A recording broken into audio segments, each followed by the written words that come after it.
Hello everyone, and peace of Christ all of you. Please invite your friends, and if you are a Muslim, invite your 4 wives, secret wives, unknown wives, children wives. And let us talk today about the preserved Quran. You know, if we go right now and search in YouTube, we will find tons of videos made by Muslims, millions of articles about the preserved Quran. The preserved Quran.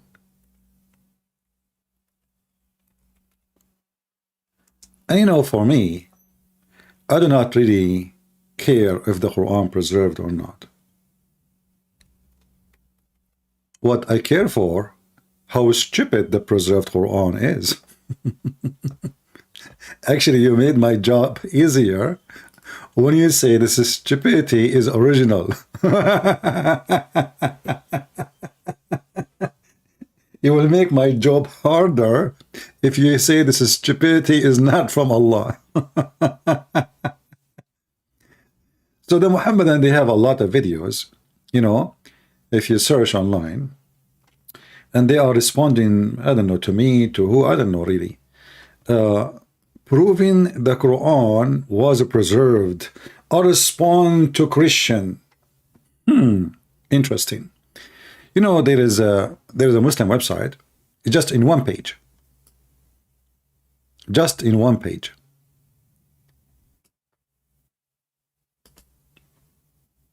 This is a Muslim website. And this is one book. And this is written by Imam al-Suyuti, which is Mimi Hijab. He mentioned his name in one video at least maybe 50, 60 times. How many times? At least 50, 60 times. All of those 57 times in his book, 57 report of corrupting the Quran. This is just in one book, and the name of the book, Al-Itqanu fi Ulum al-Quran. Like itqan, like, you know, let us say translation, like to, you know, to learn so good about the science of Quran.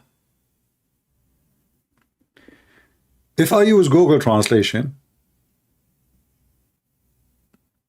and I can do that in the front of your eyes. Give me a second.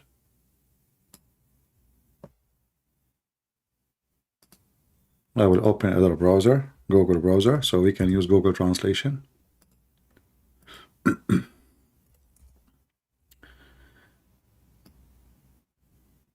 This is Google browser. The link, by the way, is in the info, in case you like to read it.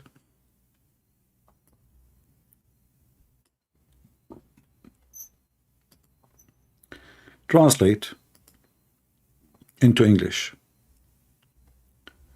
Hadith mention, the translation is not coming really accurate, the corruption of the Quran.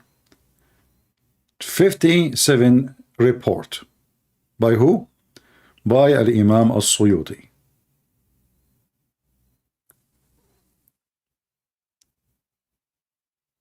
The translation here, translating the word itqan as imperfection of the science of the Quran.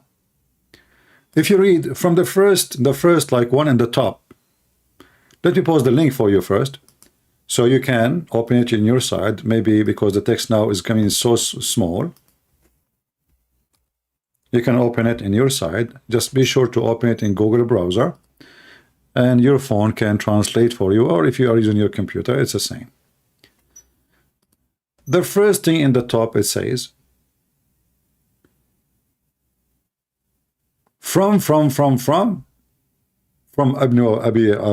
Umar قال, he said that one of you, he says,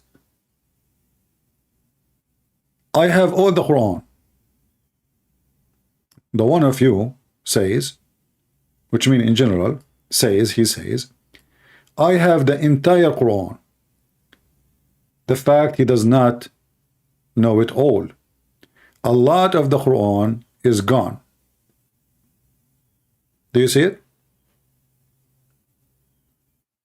This is first report, second report, third report, fourth report, sixth report, 7, 8, 9, 20, blah, blah, blah, blah, blah. All of this is stories. All of those are report. I mean, the whole page is flooded with hundreds of verses missing in the Quran. In fact, in one chapter alone, if you go to the second report or the third report in the page,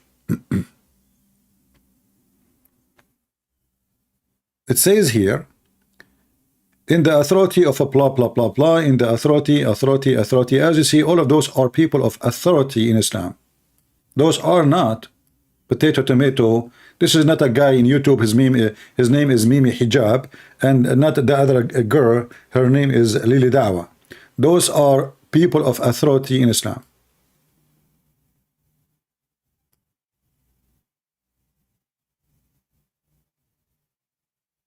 What they are saying? They are saying how Al-Ahzab was counted, the chapter of Al-Ahzab. I said it is 72 verses or 73. We see they are not even sure. He said it were the same as the chapter of Al-Baqarah. The same what? The same size of the chapter of the cow. You know, the original of Islam is a Hindu religion, as you know. And that's why Muhammad, he have a lot of things about the cow. So, how many verses are missing in one chapter alone? Even Aisha herself, she said the same. That the chapter of the cow used to be equal to the chapter of Al-Ahzab. And yet those Muhammadan, they go and they made tons of articles about and videos about the preservation of the Quran. Well, isn't it this is your books? Aren't they those your scholars? Is Aisha is a liar?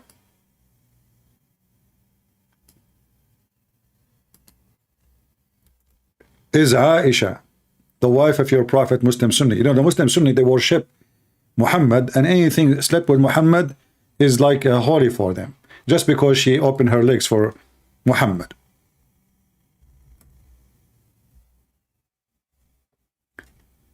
If you read with me here, it says, Aisha, she said.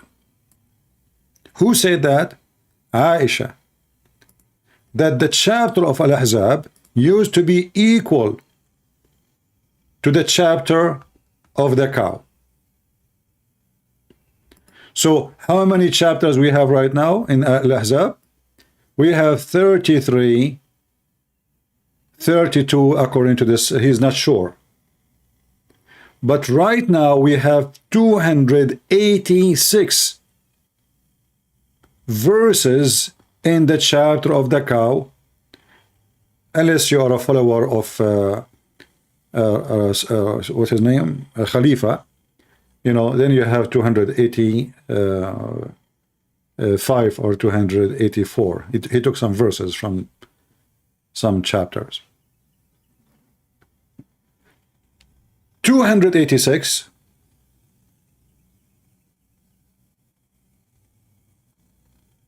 verses Al-Ahzab. Let us see Al-Ahzab together, how many verses it is. This is the chapter of Al-Ahzab. We go to the end. Here it says 73.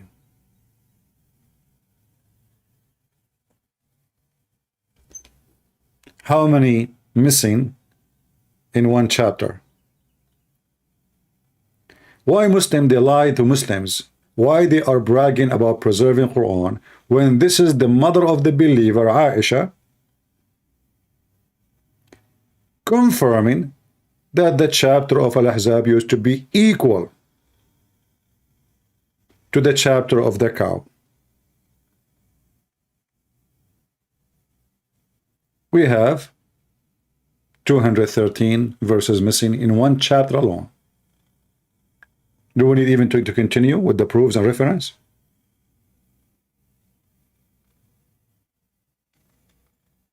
Do you see the hypocrite? Do you see the liars? Do I need to make a book? I mean, this is alone is enough. Look, the whole page is talking about how the Quran is gone.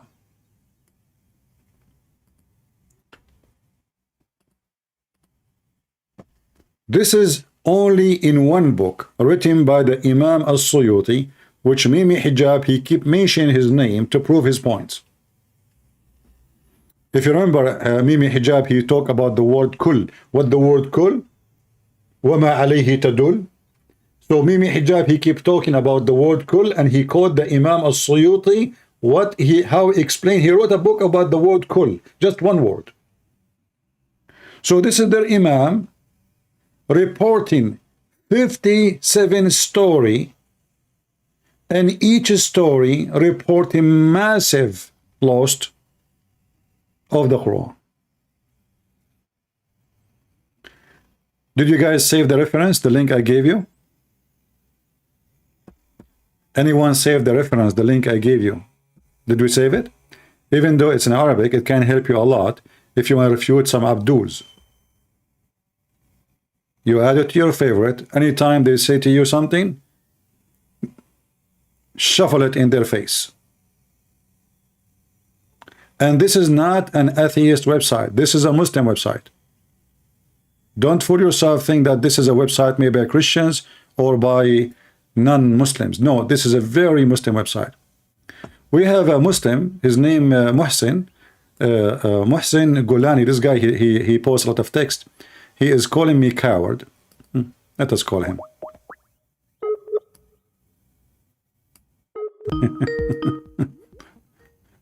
Let us see.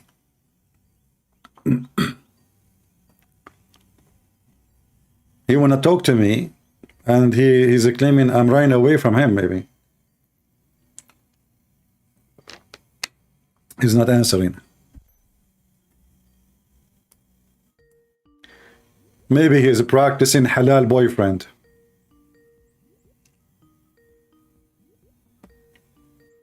Not answering. Okay, potato. Coward. If you are a Muslim and you like to join us, feel free, just text me and I will call you immediately. However, you know, I'm not here to discuss if the Quran is preserved or not. As I said many times, I prefer a preserved Quran from any preserved Quran. I wish all those verses are missing in the Quran. They are there because I am sure they are going to give us more laughable topic, comedy, to laugh at it. And I believe that all those chapters and verses are missing for a reason. They are missing for a reason. I believe when the hadith says that a goat ate the Quran, I believe it is the Muslims who ate the Quran. The Muslims, not the goat. And I will prove it to you. In every single article or video made by Muslim, they say that the reason the Quran is preserved, that the Muslim, they memorize the Quran. Wonderful.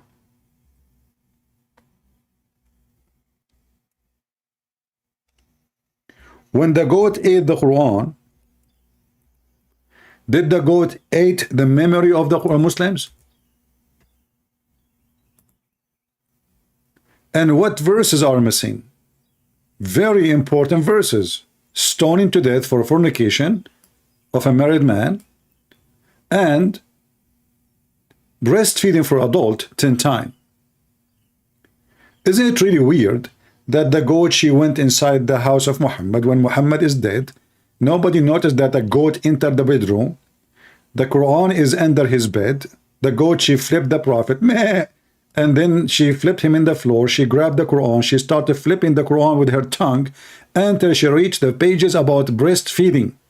Interesting. I mean, this goat is very selective in the food.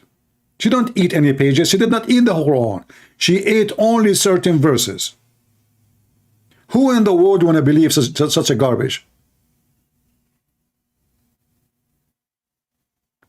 And if the goat, she ate the Quran, I mean, if she ate, let us say, those are in two different chapters, you know, the breastfeeding for adult and the fornication is two different chapters.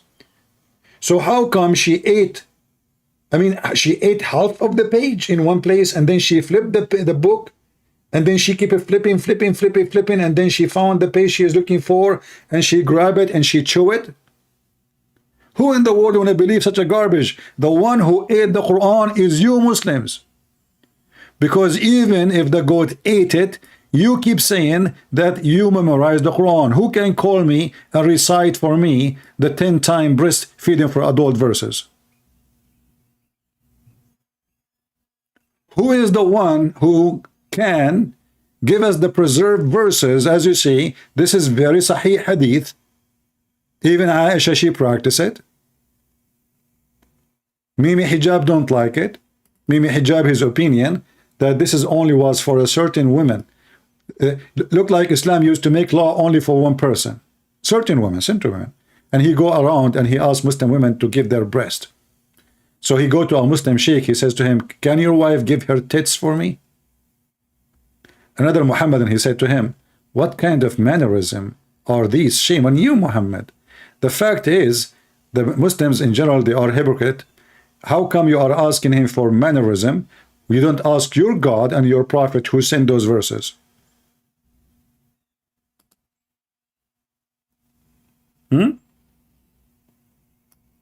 So the story about the goat eating the Quran, it does not make any sense. I believe that you Muslims is the one who ate it and you are the goat. Because all evidence is against you. You will not find one single Muslim video don't say that the Muslim memorized the whole Quran. Muslim memorized the whole Quran. Muslim memorized the whole Quran. Suddenly, not a single one of them can tell us, okay, what is the verses for 10-time breastfeeding for adult and 5-time? You see, the hadith is so clear. Those are revealed. Those are revealed verses. You see, they call it verse. They don't say a hadith. This is a verse, which means it's coming from Allah.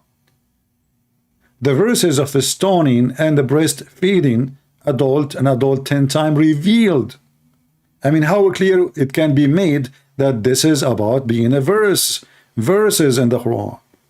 And then what the excuse is that the goat, she entered into the house and the bedroom of Muhammad. Look like she have even the key. Maybe she hijacked the security code. And you know, imagine a prophet of God, he died. How many people will be in the house in that moment? Nobody noticed that the goat, she entered the room? I have some theory, but I am not sure if it's true. There's one theory saying that this goat was sent by the Mossad. In fact, there's a video online of a Shia cleric in Iraq. He claimed from Hezbollah, he claimed that Ali was killed by the Mossad. Let me see if I can find you the video.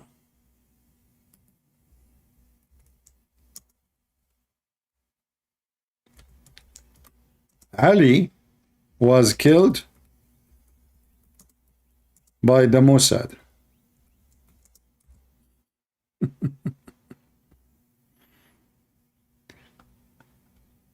I guess I cannot find it in English, so I have to search for it in Arabic. Give me a second.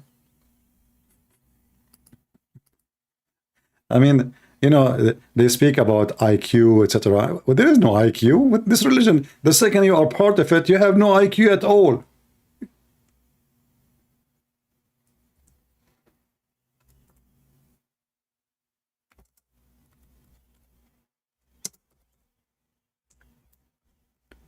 Those people, they are obsessed with the Jews. I found the video.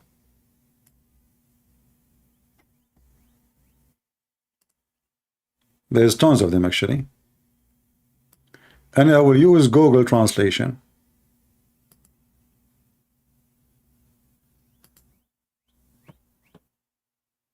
Qais al-Khazali, he is a big leader for Shia in Iraq. He said the Israeli Mossad behind the killing of Ali ibn Abi Talib, the cousin of Muhammad. The Mossad. The Mossad killed Ali. May Allah pleased be with him. A lecturer of Qais al-Khazali. And this is his image.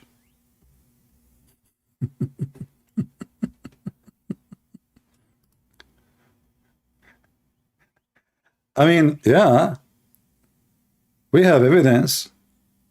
But at that time, there is no Mossad, there is no Israel. What the heck is that? But that have a reason, because their false prophet, he blamed the Jews for everything. As an example, Muhammad, he claimed that if there is no Jews, no food would decay. So the reason you have a refrigerator at your home is because of the Jews. And if there is no Eve, there is no woman betray her husband. And the Muslim, they claim that the Christian in their Bible, they blame Eve for the sin of Adam. This is what they say. And they say, and they laugh at us, and they say, we do not accept the original sin. But the second you start reading, you will see how stupid this religion is.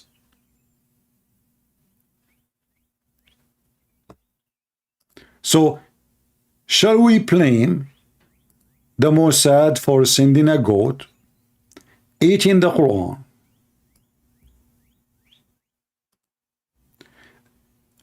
and then they say to us that Muhammad, he ordered and commanded to collect the Quran? That's absolutely false. This is Sahih al-Bukhari.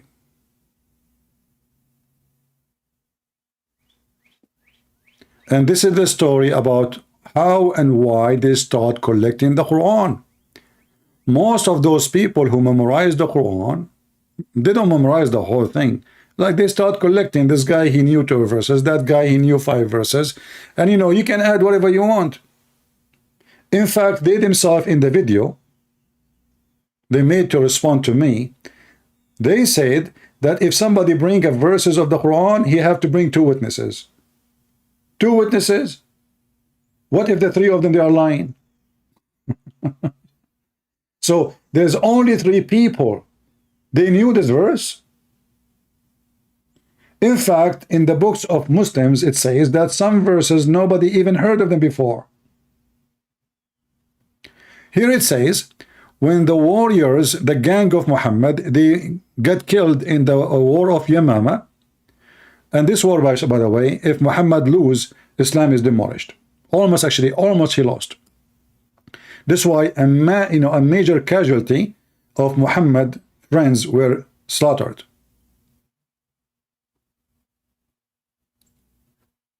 So when the major of the campaign of Muhammad were slaughtered in this war, and they suffer heavy casualty, as you see, in the day of the battle of Yamama, he said, I am afraid that there will be more casualty among the Qurra, those who recite Quran or no Quran,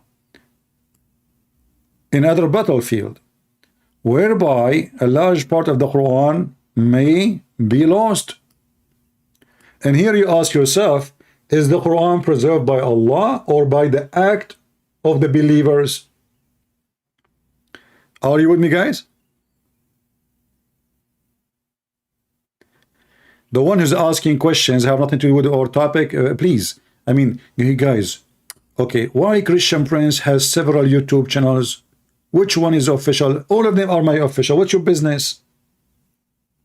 Don't you see that YouTube target me, the Muslim target me, and do you need to be genius to know?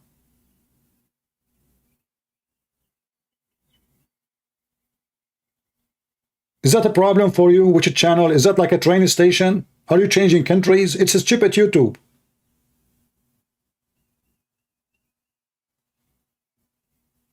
Weirdo.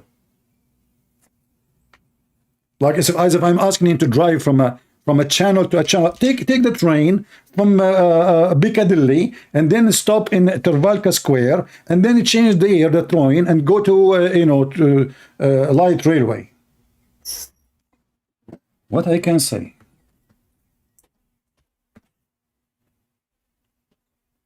And instead of focusing on what I'm saying, they are worried about why. How come he have many channels?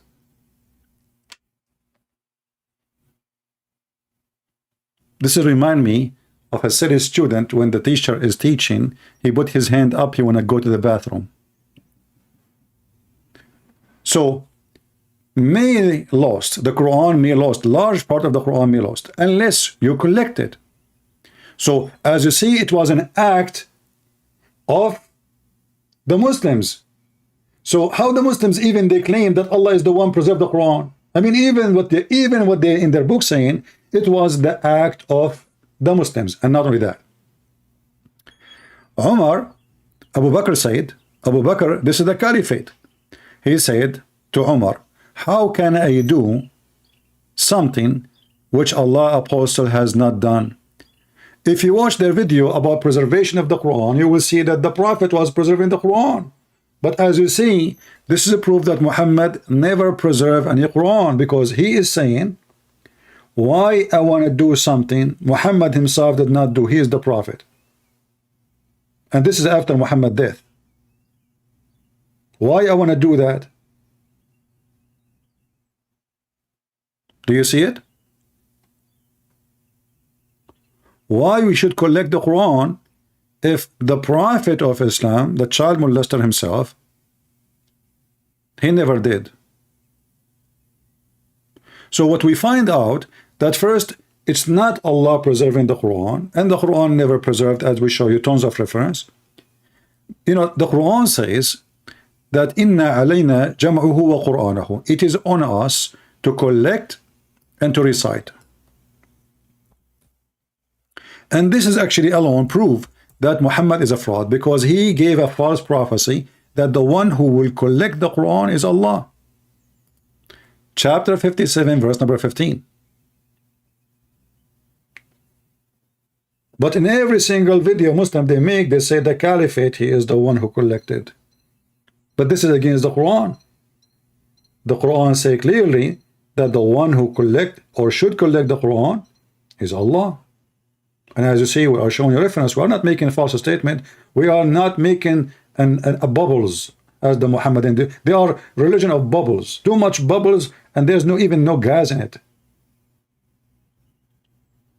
However, today I'm going to focus on something different.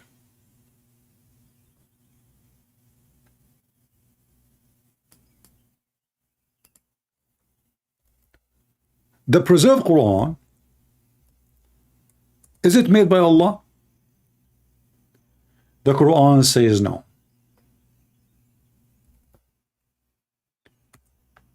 In the silly stupid Quran, there's a holy chapter. It's called the chapter of the ants. I mean, the whole chapter is a chapter of the ants. You Muslims are lucky there's no chapter of the cockroaches.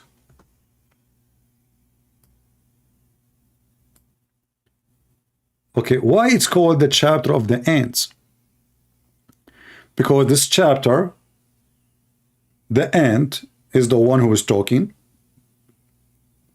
and Allah is copy paste what the ant she said. In other way, Allah is quoting the ant.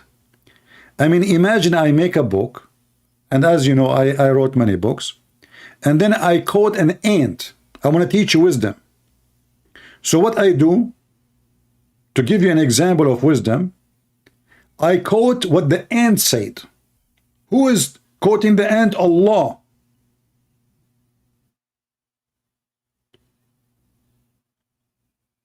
Who is quoting who? Have you ever heard of God quoting a rabbit, a cat, a chicken? You see that in the Quran. Let us go to the Quran so we can enjoy the wisdom of the God of Islam, Mrs. Ant, sorry. If you go in chapter 27,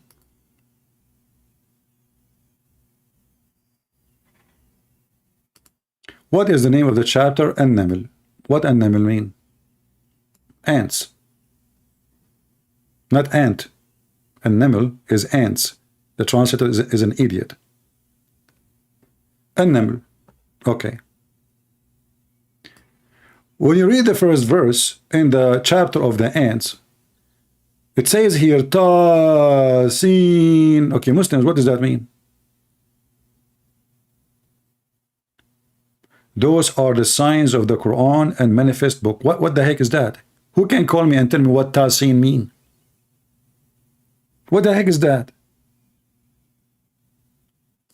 Because Muhammad is copying from other book, from the Aramaic. He do not know what those are meant. Those are coding letters for the topic. Ta, Sin.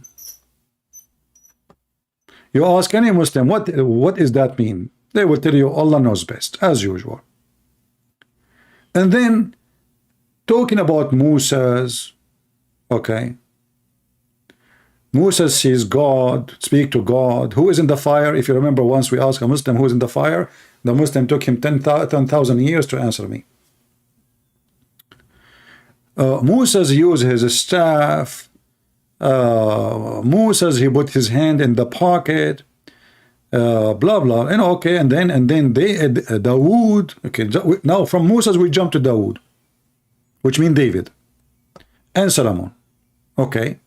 And then Solomon, he inherited David. Okay. And then Allah, he taught Solomon the language of the birds. What? This is the preserved Quran. Are you ready for Disneyland? You know, when we ask the Muslims, okay, Jesus can control nature, Jesus can create from the mother bird, Jesus can make the blind see, he can resurrect people from death, he is in heaven, he can heal the leper. I mean, what is missing? Nothing. What Muhammad can do? He can have sex with his children, beside goats. Okay. And now we find that Muhammad, he did not know how to read, how to write his own language. But Allah is entrusted to teach Solomon the language of the chickens. Isn't a chicken as a bird? It's a bird, right? So Allah, he taught Solomon the language of the chicken. And now the King Solomon, peace be upon him, he go to the rooster. He says to him, and the rooster, he says, translation. He said to him, I am Solomon, the Muslim. The rooster, he says, get lost. Are you stupid? I have no idea what you are saying. Who taught you my language? This is not my language. This is sound weird. So God, he is interested to teach Solomon the language of the birds. But he did not teach Muhammad how to read his name. What about Allah take vacation for a few days and teach Muhammad the alphabet? How he write them, how he connect them, how he can read it. No. He cannot teach in Arab. You know, it's very hard to teach in Arab. A Jewish guy is very easy to teach him anything. Remember, Solomon is a Jewish guy. It took Allah maybe 5 minutes to teach him all the language of the birds. And then, after Allah, he taught Solomon the language of the birds. And he gave him from everything. What do you want? I mean, knowledge and everything. I mean, this guy, Solomon, is a history by himself. And his hosts were mastered to Solomon. Okay, who is his host? Genie. Ooh, I am the genie. And by the way, this genie was always in the bikini. If you go and search for Muslims Afrit, you will see always the Afrit is wearing a bikini. Why? Don't ask me. And always he looked like an Asian guy, and he's bald. You know, the word Afrit is coming from legions from before Islam. It's not even an Arabic word. And you will find the word in the Quran.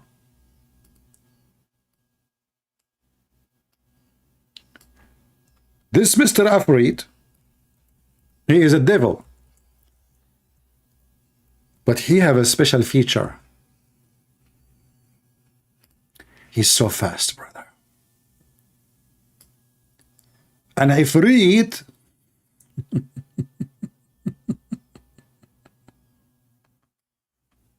this is the same chapter, by the way.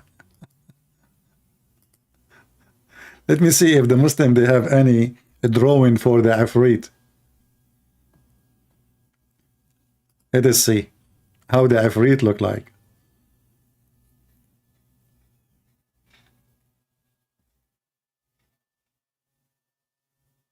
Maybe I better search in Arabic. Hold on.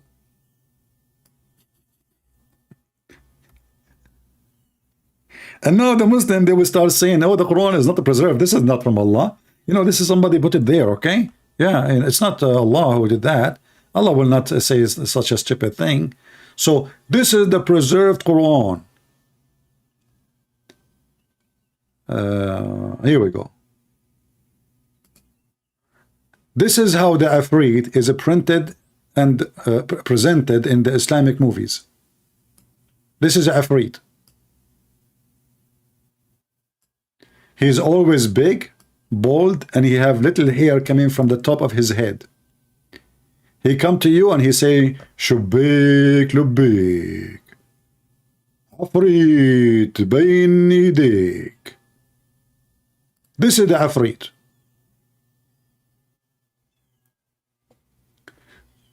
So Mr. Afrit was one of millions and billions of genie and Satan who work for Solomon. And he is so good in stealing things.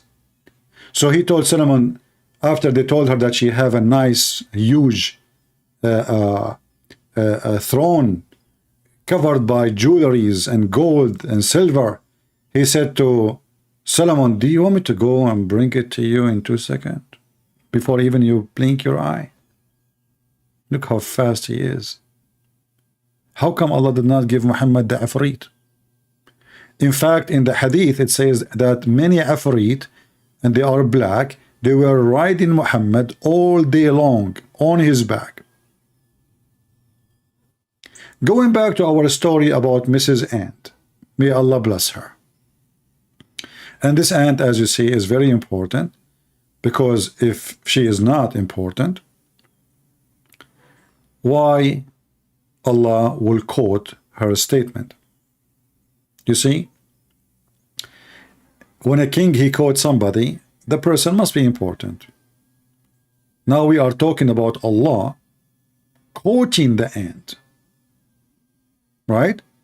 Allah himself, he is quoting the ant. And here you notice right away that the Quran is made by the ant. Read with me. Tell you when they came to the value of the ants, who is talking now? Allah. This line, Allah is talking.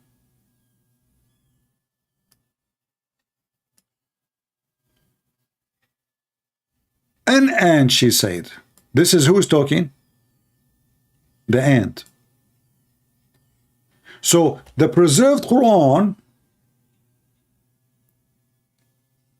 is not a preserved word of Allah, as they claim, is a preserved of God narrated what an ant and rat and cat and elephant, a mosquito, a genie said.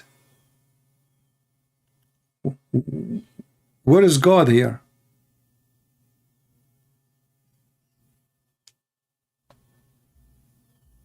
You can tell there is somebody telling a story here. Listen, where is God? What is?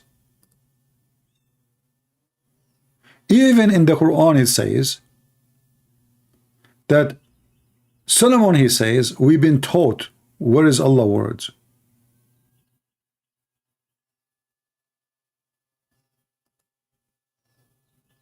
So what is the Quran in the Quran? So the Quran is he said, she said, including Mrs. Ant. If you go right now and search in Google for this book, it's called The Legions of the Jews. The Legions of the Jews. You can get it for free because this is a book written more than 100 years ago. So it's lost the copyright on it, as I know. And you can find the story of the ant. This is a legion. This is a fiction story. This is a kid's story. The silly Muhammad, he took a story made for kids and he made it a story of God.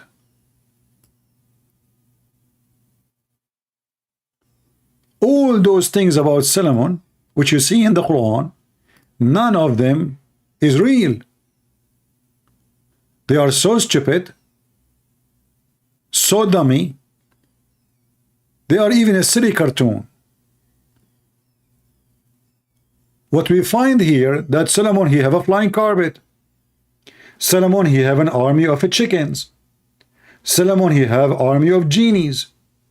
Solomon, he have an army of diving genie, builder genies, jewelries making genie. I mean, they have all kind of skills. Some of them they are, and not only that, some of those genies, they are even in jail because they did not do good job. And now we are talking about an ant. The ant who is making Quran, and the Muslim, they say, who can make Quran like Allah? Nobody. But as you say, Allah is quoting the ant. So who made this Quran? The ant. If I read this, who said this? An ant.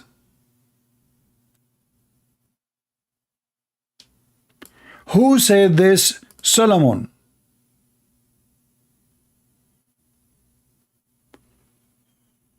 Where is the word of God? This is a storyteller guy, and now Solomon, he decided to check on the birds because his army is an army of birds. So he went and he checked on the hoopoe. Oops, what is the hoopoe? The hoopoe is not to be found. What is this guy? Why he's so important for Solomon? I mean, this guy, he have, you know, according to Muslims, his army all the way from Jerusalem all the way to Persia. That means, like, you know, hundreds of millions of people. Suddenly, Solomon is checking on this bird. He found that this bird is missing. From all his army, he did not notice anyone is missing, only this guy. He must be a big general. As you see, he's wearing this hat. And then Solomon, because he is a wise king, he said, where is this bird gone? He's absent without excuse. See how organized he is in his army. Even if you are a chicken, you cannot leave without asking for permission. There's ranks. You speak to the surgeon speak to the lieutenant speak to the major speak to the colonel, and then you speak at the end to the prophet. The bird, he is gone, he is absent without my permission. So he swear by Allah, if he did not give me a good reasoning, I will make him a barbecue. Put yourself in the shoes of this bird now. The king, prophet of Allah, a Muslim prophet, coming to check on you, and you are not there. And then it turned that this bird, he was looking for water. In his way, he found a woman, she have no hair in her legs. And because she have no hair in her legs, he could not resist the temptation to tell Solomon. Finally, there's a Middle Eastern woman, she don't have hair like a gorilla. Look like at that time, women, they used to have hair like a chimpanzee. So he come to Solomon and he told him, oh, I was away, I found a woman, by the way, she have a great etc., and then she have a nice legs, you know. And then the story says that when Sulaiman he went there, she walked in a mirror floor. When she left her skirt to work, they saw a lot of hair in her legs. The Muslim, they say it was the shaitan who made her legs full of hair, so Sulaiman will not love her. True story. Those things always happen. But going back to the ant.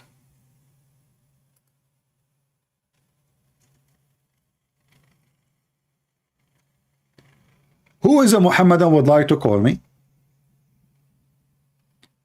And tell me why Allah is quoting the ant.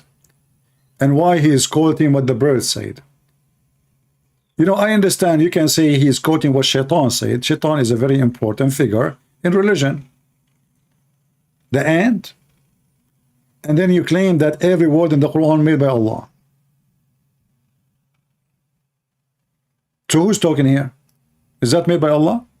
Verse number 21. Huh? And Muhammad, he taught them that the ants, they can talk. Now we knew that all creatures, every creature, no matter what, they can communicate. I believe even bacteria, they have their own way of communication.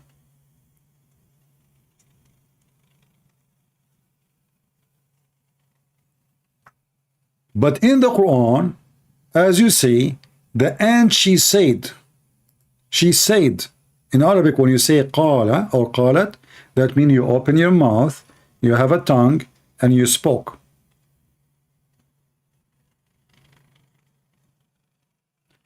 If you go right now, you will find that ants, they don't talk. They are mute and they are deaf. We can say they talk by communication, as the word talk mean, by vibration and chemical. But they are deaf. And they are mute. If you read the story, you will find that this ant, she was speaking in the ground while Solomon was flying in the top of his flying carpet. Imagine you are on the sky and there's an ant in the ground. One of the ant, she said to the other ants, hide, otherwise Solomon will crush you. Solomon, who is driving his flying carpet like Alibaba, Sinbad, all kind of fiction stories coming from Persia and India, he heard the ant. And what make it more funny, that if we go just 2 verses before, Allah, he taught Solomon the language of the birds. Yet Solomon, he understand the language of the ants. Do you see it? Isn't it fun that I say I taught Solomon the language of the donkeys, and then Solomon is speaking to the chickens? How Allah, he taught him the language of the birds? He did not say I taught him the language of the ants.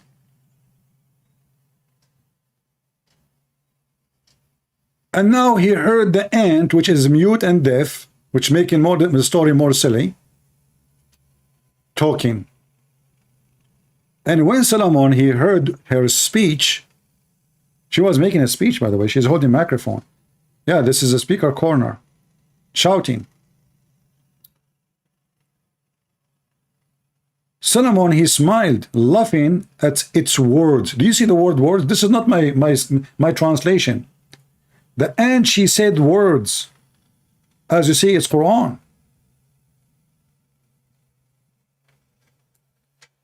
To bring more confusion to your head, I want to show you something else.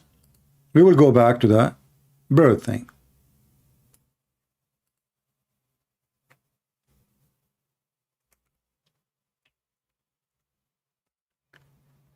The preserved Quran never was in Arabic.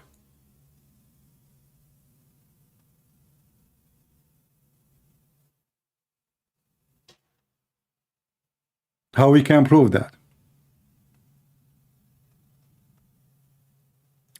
Read with me. This is Sahih al-Bukhari. This is what? This is Sahih al-Bukhari.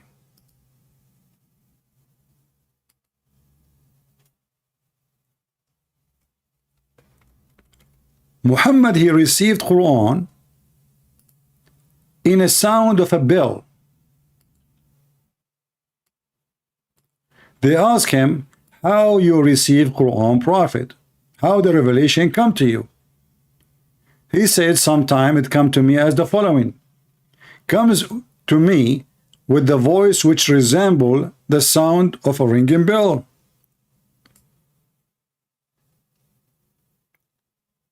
And when this happened, stayed upon me, which means this guy, he faint, he go crazy. Obviously, he's mentally ill.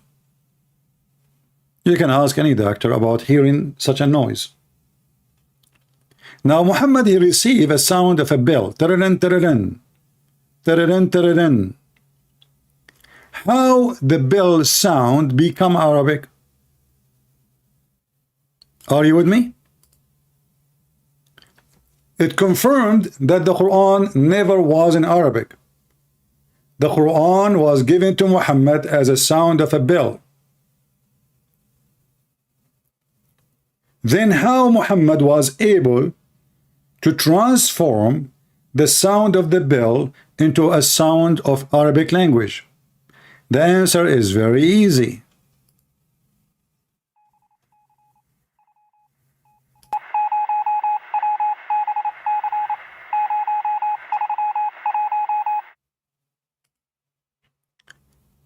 It is obvious that the first one who developed the Morse code, it was Prophet of Allah, or maybe Allah. So maybe in one hand Allah gave him sound of a bell, same time he gave him the code to open the meaning.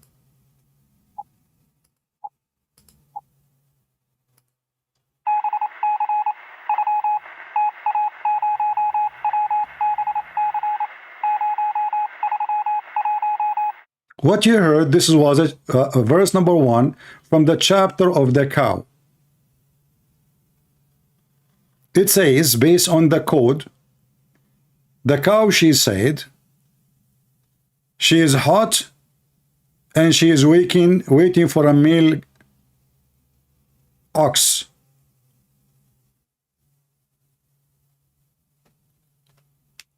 So Allah, he sent the sound of a bell. Muhammad, he don't even know Arabic. He do not know how to write his name. And now Muhammad, he received a sound of a bell, and then he speak it to us in Arabic. So what Muhammad he received is jungle bells, jungle bells. What Muhammad he said to the Muslims, Bismillahirrahmanirrahim, Alhamdulillahi Rabbil Alameen, As-Saytanur Rahim. Mentally ill. And that explained to us who is Muhammad. Obviously, he have a mental illness. And actually, the hadith confirmed 100 of times that Muhammad is suffering from mental illness, to the point he keep fainting. Why he faint? Why he faint when he received revelation? Why?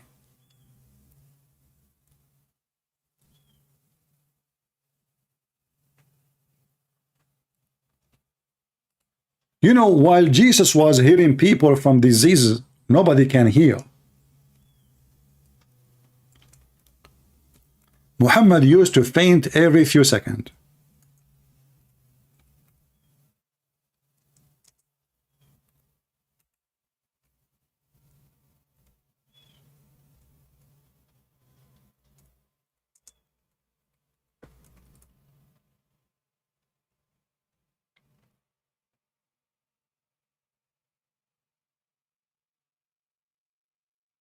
Let us read.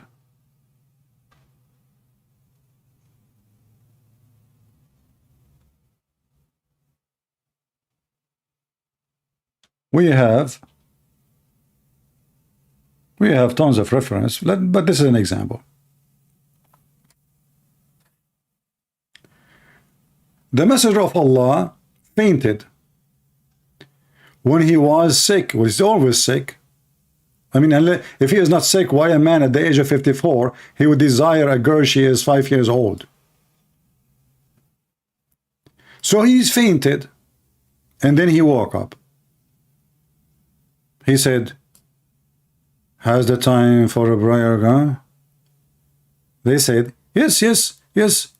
He said, okay, tell Bilal to call for that.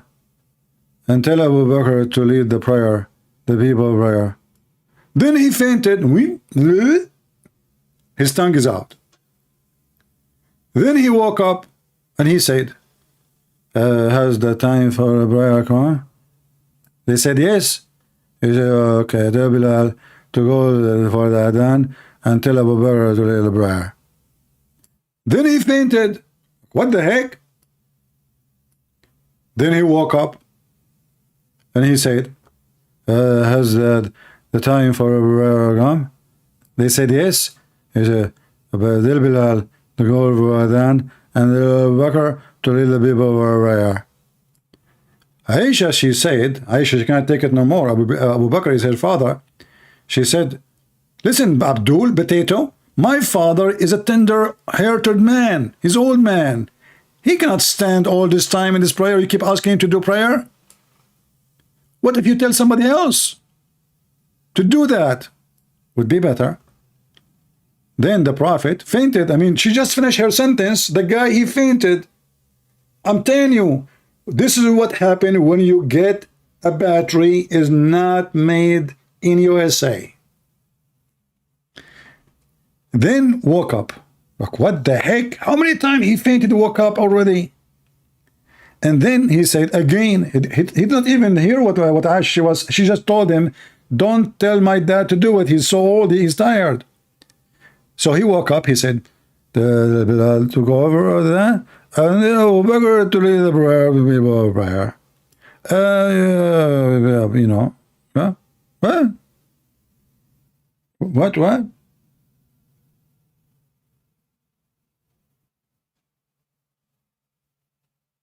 This is Muhammad. Somebody says, Christian Prince, I want to expose your lies. Why you blocked me? I mean, you see how much you are blocked to the point you can't talk to me in the chat. Why you don't call me?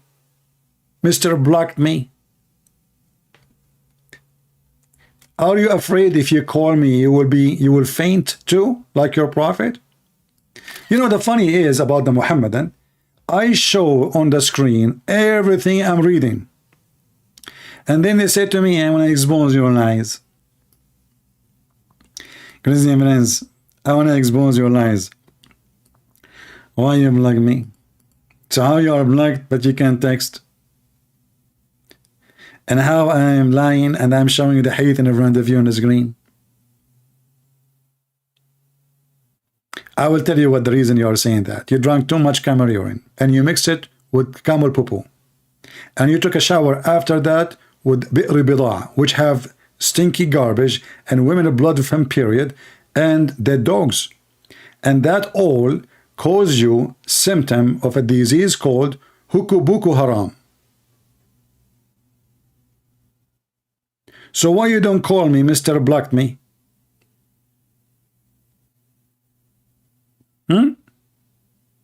As long you can expose my lies. Which lies I said? Are you saying that the ant story in the Quran is a lie from Allah? You got a point, brother.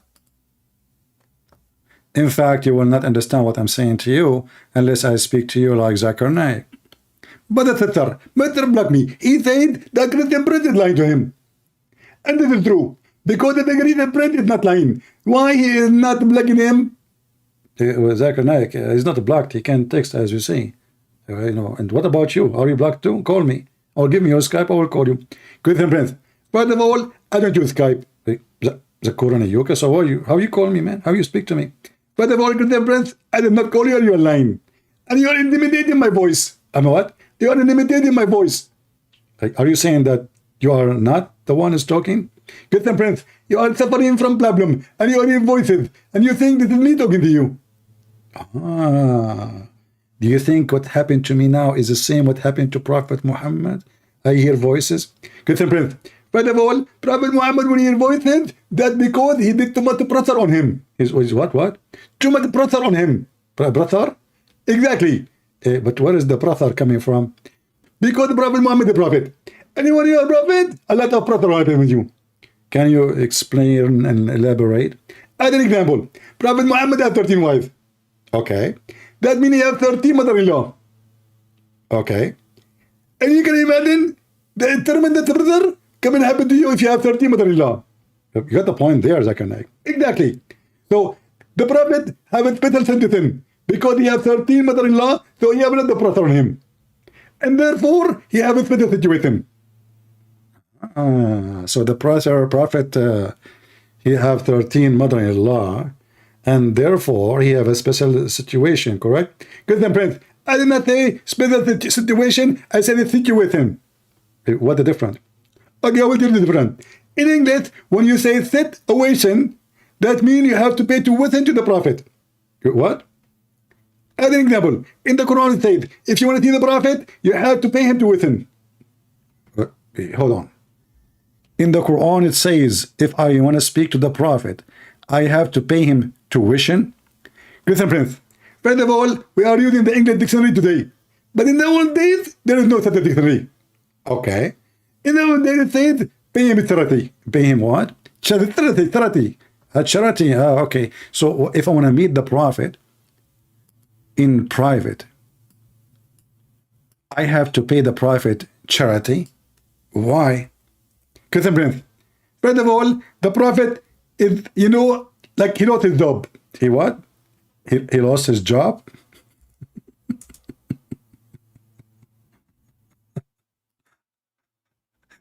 Chapter 58, verse number 12. Nobody can see Muhammad unless he pay him first. What the heck is that? I mean, even the scammers in YouTube didn't do that. You have to pay the Prophet. Look. Oh, who you believe when you want to consult with the messenger of Allah.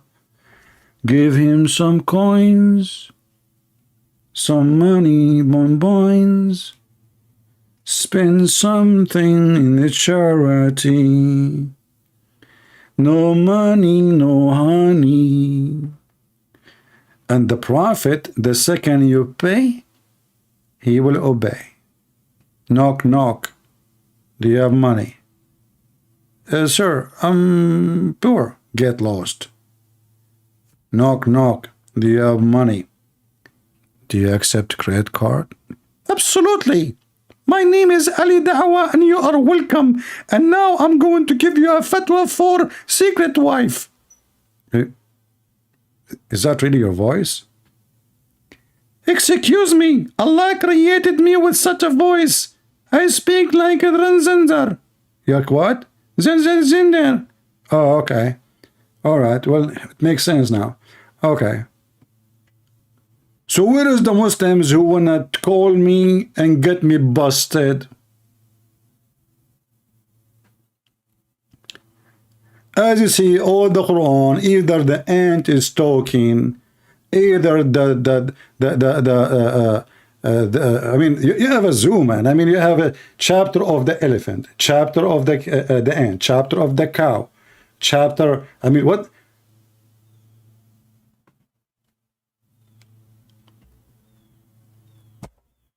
Oh boy.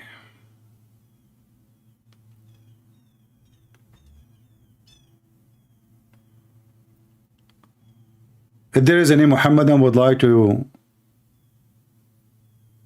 to do some match with me, including androtates. He's busy now. He's his web camera business is busy. Halal prostitution. Anyone?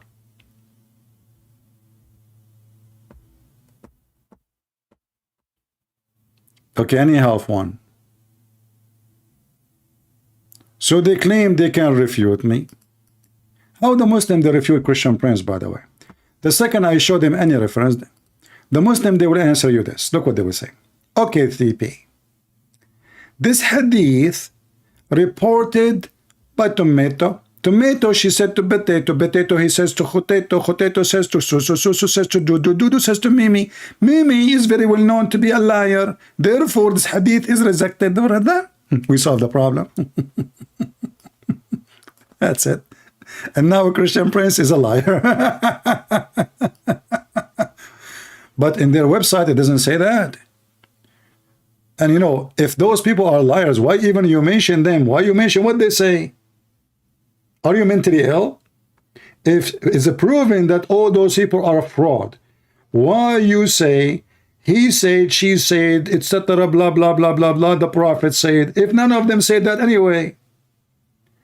But this is the only way to duct tape the stupidity of Islam. As an example, not limited. When we read this story about the ants, who of you see this is not hadith now. This is a pure Quran, the one you claim is preserved. Who of you would like to call me and tell me how Sulaiman, who is a human being, he's a human being. He's not an angel. He was flying in the sky and he heard an ant, which is a mute and deaf, speaking. Who can call me and tell me how this amazing thing happened? All right. I will tell you how that happened. And now they will say to you, Christian Prince is lying. We can go right now and search for how this happened, written, explained by the Muhammadan. Shall we? So the Muhammadan cannot say, oh, he's lying.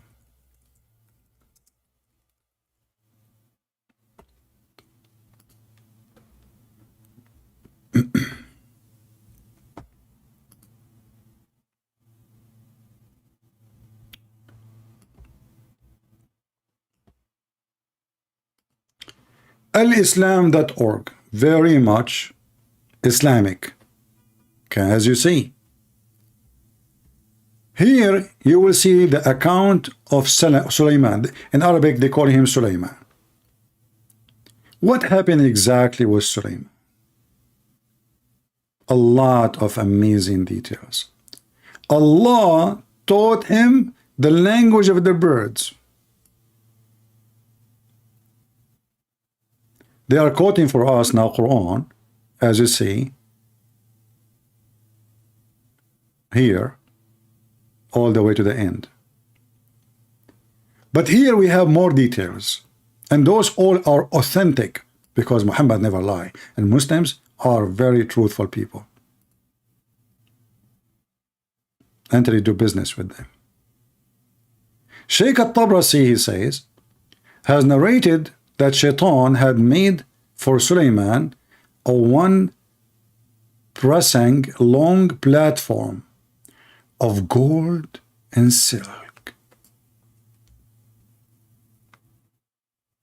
Please sit down.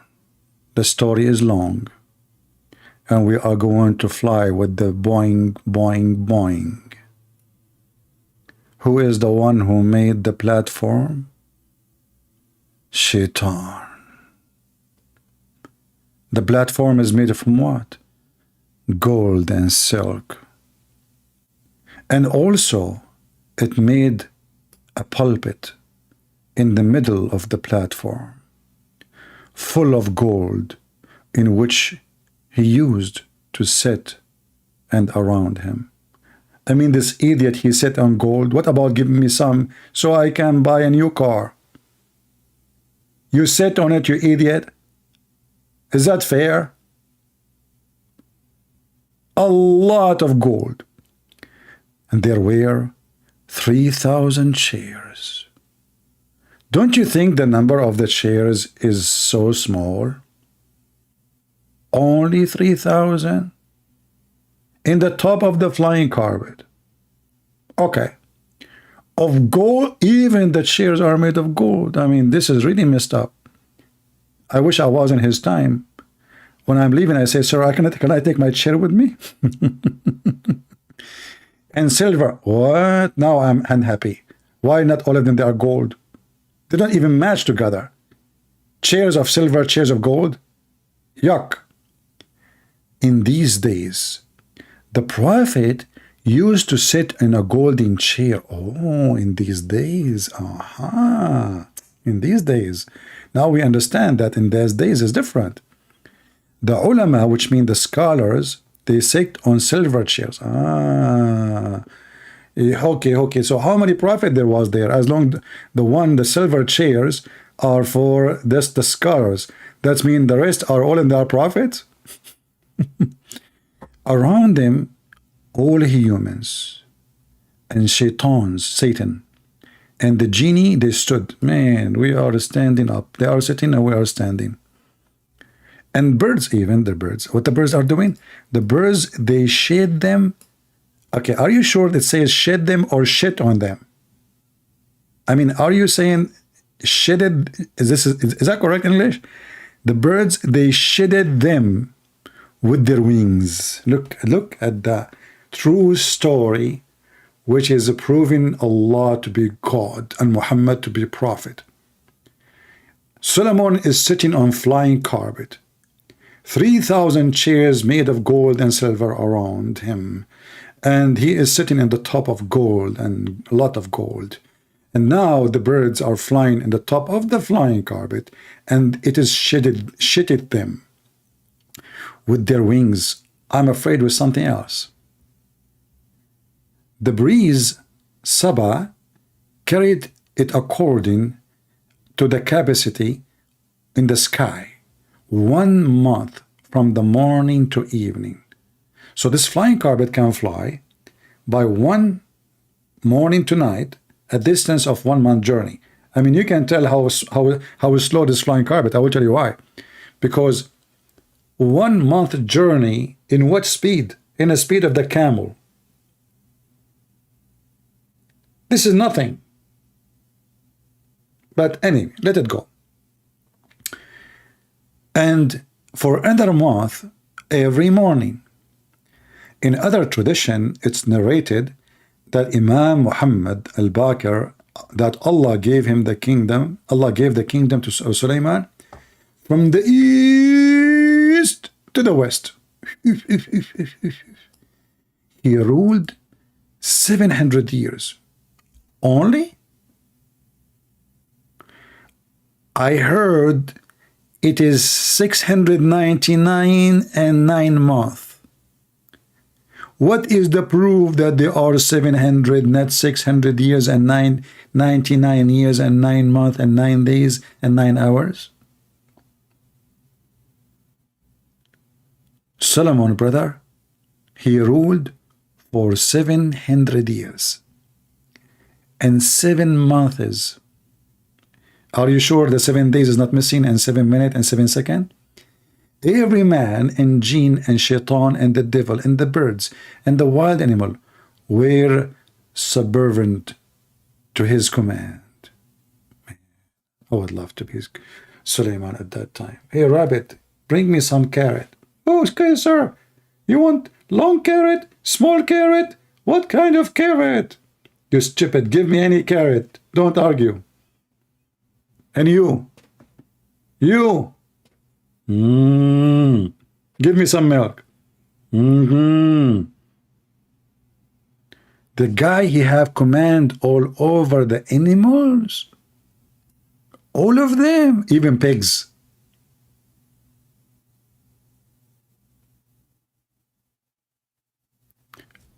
My admins, they love my English.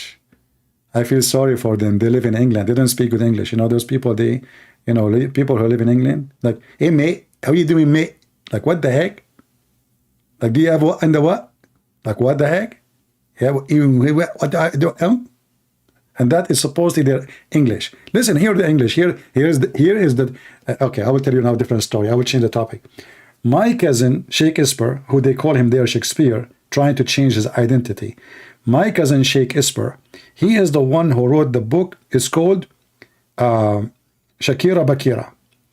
And then those English people, they took the book and they changed the name and they called it The Tale of Two Cities. I'm telling you. Anyway, back to the story. And by the way, all those stories are true. All of them. I mean, you remember the Muslim, he says he want to call me to prove that I am a liar? I'm reading from their website and they say to me, Christian Brands is lying. He's lying.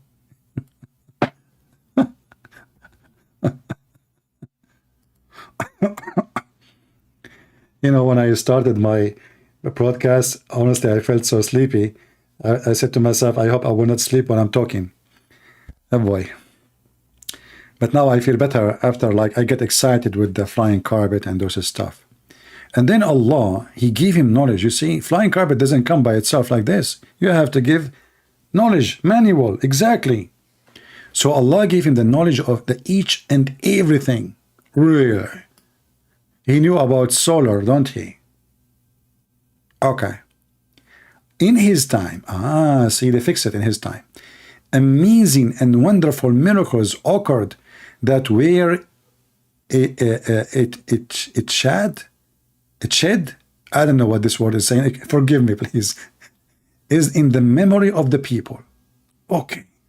Suleiman army was about 100 percentage, 3,500 mile long.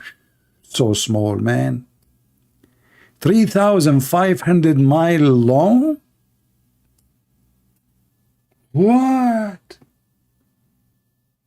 There's a lot of Jews at that time, man. Oh, I forgot. Those are not all Jews. Are you crazy? They are human and genie and chicken. That explains why it's so long. I mean, the chicken alone, like maybe 5-6 billion, trillion. Not to mention the ducks, quack quack, and the hoopoe, and you know, all the birds, like I don't know their names. 25% were human, 25% they were jinn, 25% they were desert. Look, those are desert animals. Those are my cousins. Is he talking about the Arab animals? I am from the desert. What do you mean animals? Are you insulting us? Or you are talking about lizard? I thought the lizard is the enemy of Allah. 25% birds. 1,000 house of glass. What? Glass? Hey, brother. Suleiman, he have 700 slave girls, 300 wives. 1,000 house of glass. I think it's going to be fun to be his neighbor. Do they have curtain? Or, I mean, are they naked all the time? Don't tell Andrew Tate. Andrew Tate will recruit them and he will open business as you are. Stay as you are. I install a camera behind the glass. We open a web camera. 300 wives, 700 slave girls. Suleiman used to order strong wind to lift the house and order the soft wind to move the house slowly. Ooh. Ooh. That's amazing. This is the preserved Quran, brother? Or this is the preserved Mickey Mouse?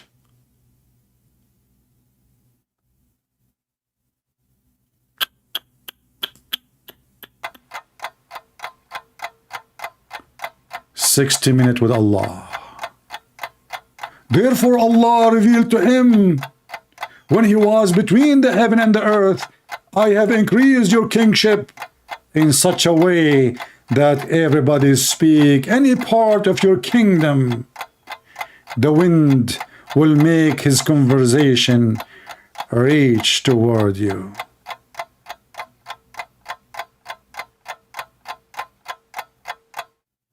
Now we understand how Sulaiman was able to hear the ant even though he was in the sky. Be honest with me. Don't you feel like you want to convert to Islam and the preserved Quran must be the book of God?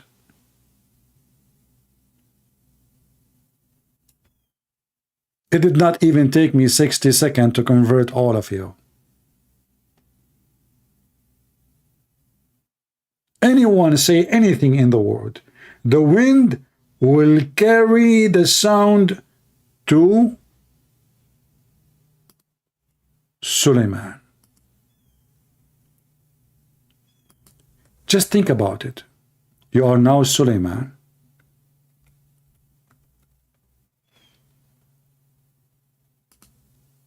And you are blessed by Allah.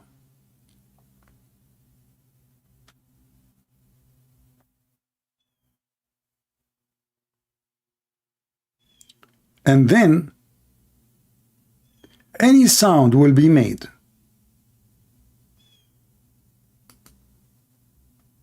Will come to you.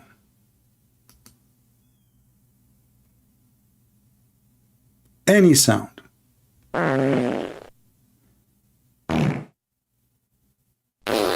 You will enjoy it. It is fun. Any sound.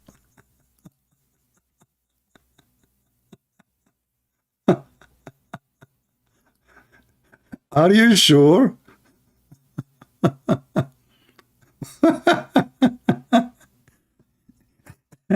Any sound will be made, will go to Sulaiman.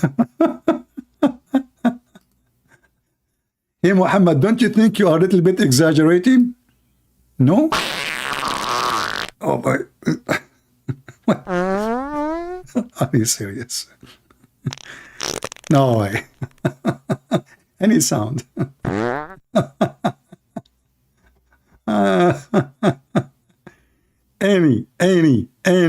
Any sound. I mean, you make the sound, it goes right away to Sulaiman. And Sulaiman now is enjoying it, and he's like, wow, I'm so lucky, man. I'm so damn lucky. Unbelievable. Look at me. If somebody fought in the east or in the west, Allah blessed me, and I can hear his fart. That's not fart. That is diarrhea. And then the Muslims, they come here. Look, there's a Muslim, he says, I respect Andrew. I don't respect your Christian friends. And my friend, I'm so glad you respect Andrew because he's an admin. You don't respect me because usually I don't block people for insulting me. This is why. Hey Andrew, I respect you, don't block me, okay? Christian friends, I don't respect you. My friend, your name, I am the Muhammadan. I say your name, change it and make it, you are the potato. Because if you are a man, you call me and you tell me why you don't respect me. Why? I'm sharing with you all the beautiful stories from your Prophet Muhammad. Amazing stories, beautiful stories, historic stories. Aren't you proud? So call me as long as you are a Muhammadan and explain to us. I don't want you to respect me at all. I don't care if you respect me or not. Why you don't call me and tell me what's going on? Let us continue. Feel free, don't respect me, please. I mean, this is a Muslim respecting me, that is an insult. That means there's something wrong with me. So please don't. Because Muslim, they will respect you only if you are a hypocrite, liar, fabricator, and you don't tell the truth. The second you read for them what is in their book, you are disrespected. I'm reading your books. They get angry from you for opening their stupid books. Okay, so therefore, Suleiman, he hear everything. At-Ta'labi narrated that when Suleiman traveled in a movable equipment, he used to take along his household, his army, his servant, and his accountant, his scribe. I mean, everybody is on top of flying carpet. And they used to sit on the roof. Muslims, just a question. I mean, his accountant, his scribe, his army, his household, they sit on the roof? What? Muslims, I mean, can you tell how much your story is a story? Now I understand where the Big Bang theory is coming from. Somebody was banging his head in the roof of Solomon when he wrote this story. And he come with the theory of the Big Bang, which is proven already to be false. So all of those, brother, his household, his equipment, his army, his servants, his accountants, his scribes, all they sit in the roof next to each other at one corner? Why one corner? What happened to the other corners? Is that a unicorn house? Obviously, this house have one corner. All those, they sit on the roof on one corner. You know what? The Muslims, they don't call me because of the word corner. Because always I say to them, I will corner you even if you are in a room in the shape of a circle. You will be cornered if you call me. That's why they don't dare to call me. The word corner means terror for them. So all of those, they sit in one corner. Okay, what he do with the other three corners? He's playing golf? What the heck? One corner. True story. The kitchen of Solomon used to be with him, having large vessels. The kitchen in the top of flying carpet too, for sure, they want to eat. In which at the time, 120 camel would be cooked for one meal. No, only 100. Okay, hold on. How this guy, his army, all the way, you know, from Jerusalem all the way to Persia, and then 120 camel will be enough to feed them. I mean, do you see the stupidity? Such a huge army, only 120 camels? And by the way, as long as the journey is so long, how many camels in the top of the flying carpet? Anyway, just let it go. In the front, it was a ground for the quad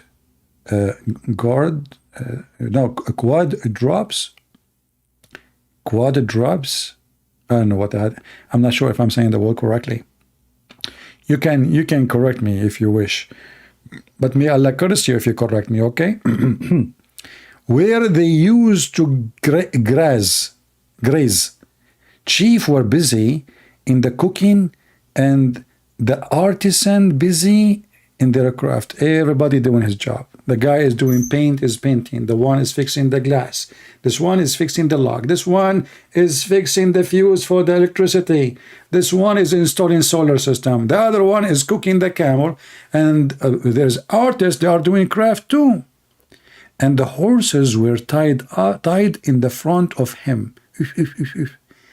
And the basat, which means the carpet, was flying. Look at the details, brother.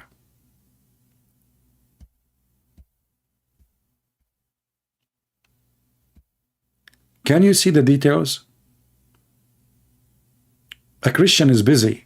He's saying to me, why in the speaker corner is only Christian and Muslims? Where's the others? I mean, look how this is a very important question. Where is the rest? Where is the rest? This Christian is busy thinking, deep thinking. Speaker corner, what you can do. What you can do. Only I can find Muslims and Christian between you.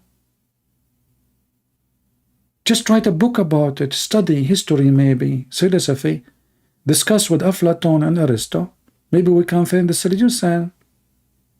So what we are doing here, the topic we are reading for you, will mean nothing for you. You are thinking about the speaker corner. So you are here in body, but your spirit in the speaker corner? That's so deep. Anyway, let it go, let it go. What, as my cousin Sheikh Esper, he said, to fart or not to fart, that is the question. Anyway, so in the front of him, the flying carpet was flying. Hold on. The flying carpet in the front of him, so what is he? Are you saying he is not in the top of it? I mean, the Muslim, when they make a story, it's hilarious.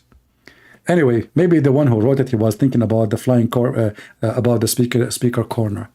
One day, he traveled from the outskirts of Shiraz. Shiraz? He was in Iran?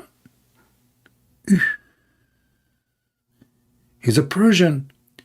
Toward Yemen. From Iran to Yemen. And he passed by Medina. Gas station, what you can do? I mean, the Medina is well known, gas station. Suleiman, he says, this place of Hijrah. What the heck he knew about Muhammad? And the last prophet. He knew Muhammad, he knew about him. What a good person he is. Yeah, he was having sex with 6-year-old girl, kidnapping women from their houses, sleeping with his own son, wife, sucking the tongue of his grandson, and licking the face of Osama, and wishing that he is a girl so he can dress him. And he was kissing a man down his belly, and the man, he was hugging him. Say, Prophet, this is how I want it. All right.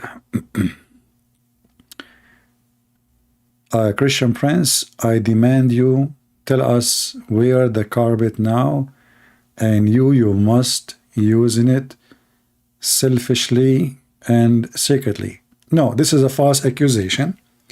You have no proof of it. Okay, and I can prove that I have right now, I am not on hold on the flying carpet. Absolutely. My family, what they do for a living is airplane hijacking. So my grandfather, he said to my dad, listen, I have only about 600 kids. From your side, there's only 97 boys over the age of 18. You use this flying carpet only to hijack the airplanes of the kuffar. That's why if you are flying, there's a place is called Bermuda. You know Bermuda? Why they call it Bermuda? Because my dad and his tribe, they used to go to a bar in that area called Bar Moda. Moda is a girl there, She's she opened a bar. So you go to the bar of Moda, she's from Kuwait, and they sit there, and when they hear that there's a flight, an airplane is coming, they jump in the top of the flying carpet, and then what they do, they fly next to the airplane, and they jump in the wind. They break the windows with the hammer. My dad, by the way, he have the hammer of Thor. Yeah, he got it from. It come with the carpet anyway. Actually, it is the key for the carpet. You put it in the thing, and you turn the thing, and then the thing fly. You know the thing. So anyway, so this is so accusing me to have the flying carpet. That's absolutely false. I'm not using it now. I'm not sitting on it, and you have no proof. All right. So I got you busted. And all the stories I gave you is very authentic. And the funny is, a Muslim, he said that, do you know that Luke, he was not one of the disciples of Jesus? Yet he wrote a Bible about Jesus? Abdul, Luke was one of the 70 chosen disciples of Jesus. You are a potato. Secondly, as long you don't accept somebody, he was not with Jesus as you claim. How you accept Muhammad? And they said, he said an eyewitness. He was not an eyewitness to Jesus. So how you accept Muhammad, who was eyewitness for Solomon? How Muhammad is telling us about the flying carpet? He was an eyewitness. He was eyewitness for everybody. Solomon, Abraham, flying carpet, Tafrit. He was an eyewitness. Actually, I don't think even Muhammad have eyes. He see from different location, wrong location. We go back to our topic. So, if there is any Muslim here when I talk about the preserved Quran, this is your preserved Quran, it's a joke. So even when you fight for preservation of the Quran, we die laughing. If this is the preserved Quran, is so stupid, so what about not preserved? So you Muslim, you tell us that after you work hard to preserve the Quran, which is not Allah preserving the Quran, when the Quran, Allah said He will preserve the Quran, but what you say to us in all your videos, that the Sahaba, the companion, they memorized the Quran. So the Quran lie when the Quran promised that Allah will preserve the Quran. And the Quran says, I on me, inna alayna jam'uhu wa Qur'anahu. It is on us. Who is talking? Allah. So it turned to be that the Quran is not preserved.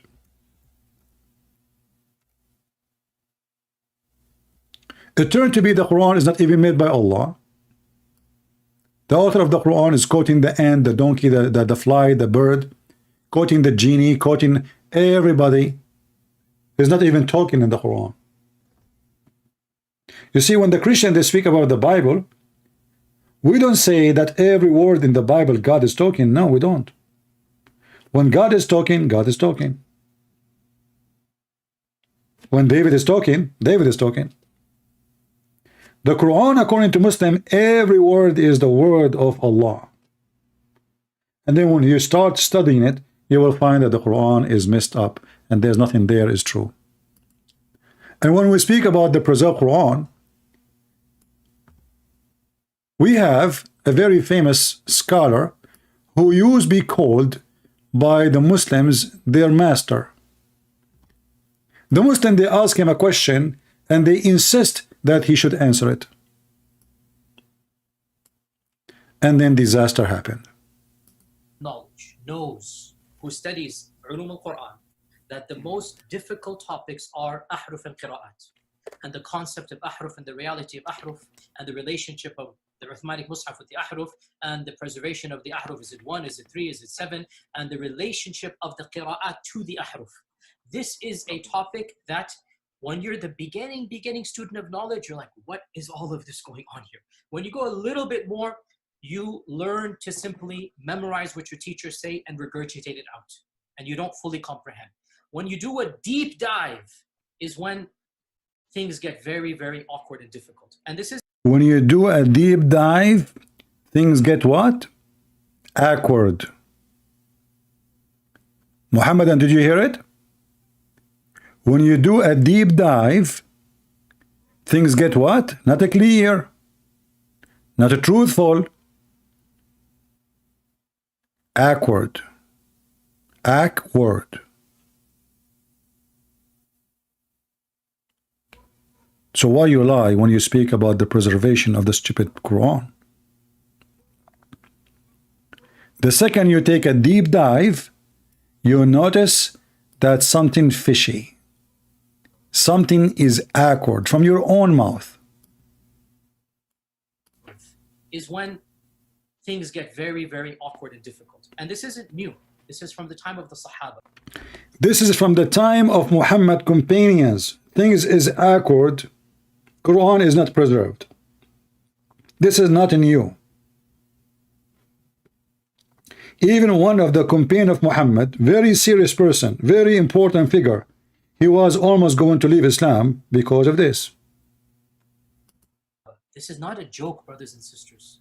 The issue of ahruf and qira'at caused confusion to somebody whom the Prophet ﷺ said, if you want to listen to the Quran directly, listen to Ubay. Ubay is not some even average Sahabi. He is the Qari of the Quran. This is not Lili Dawah. This is not Mimi Hijab. This is not Zuzu Zakura Nayuka. This is a companion, a serious companion of Muhammad, a Muslim trying to call us. Let us see.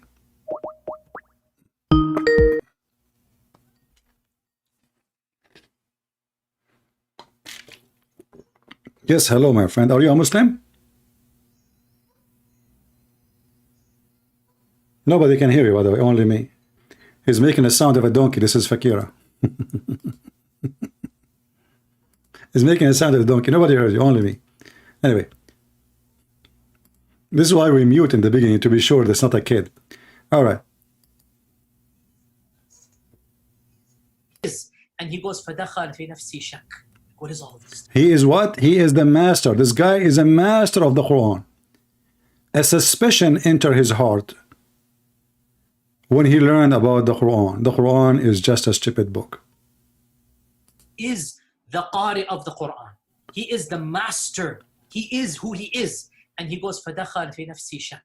What is all of this stuff? Again, this is you have asking some very honest questions. This is the first time I'm saying these things. Many people are aware who listen to my lectures that I've mentioned the crises that happened to me at Yale. This was the issue. That the issue of ahruf and preservation and qira'at and relationships between them, these are very, very difficult issues. And the most advanced of our scholars, they're not quite fully certain how to solve all of the unanswered questions in there. Here's the point. These issues should only be discussed amongst people who know what the qira'at are and who understand some of these questions that are being raised. So is what you're saying the shak that came, or not the shak, but the crisis that you had was in relation to this question of the relationship between the ahruf and the qira'at, basically? No. The crisis I had wasn't that. The crisis I had was, well, yeah, wait, that was what generated. But what was the crisis? The crisis was very simple.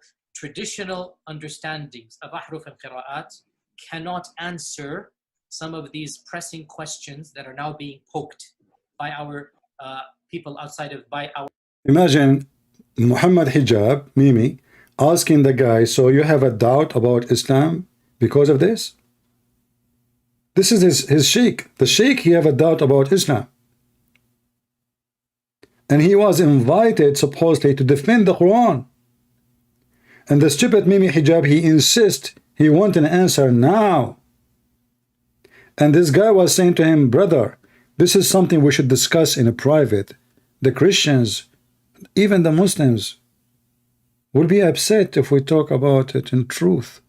We cannot be truthful about it. This is something that have to be done in private, not in public, because the truth will make a big damage. Why you are asking me now? This is not a question to be asked in public. Traditional understandings of ahruf and qira'at cannot answer some of these pressing questions that are now being poked by our people outside of, by our academics, not our, by their academics outside of the faith tradition. You see, in a Muslim environment, there's always some respect that we have for the Quran. We should. In a Muslim environment, we'll press a little bit and then we'll say, okay, khalas, sami'na wa ata'na. And that's great, alhamdulillah. When you go to academia, they don't have that red line. And they're going to just, you know, the famous story of the emperor with no clothes. They're going to just point out, no, that doesn't make any sense. Well, that's not. Muslims, did you hear it? Muhammad is naked in our eyes. Who said that? He said, when people, they study the academic way, they will find that your emperor is naked. So all the duct tape and the lies you make to duct tape is a joke. People are laughing at you.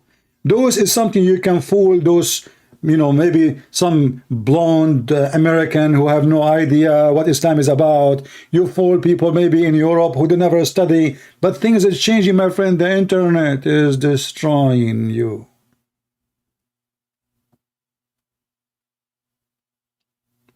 Pakistan is watching my YouTube. Every day I receive an email from the government of Pakistan. YouTube saying to me, a government entity ask us to block your video for security reason.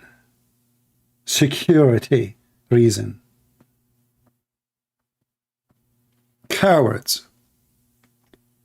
They think by blocking my video, they will not learn. They don't know that every single citizen in those countries have a proxy to watch porn. Not for my sake.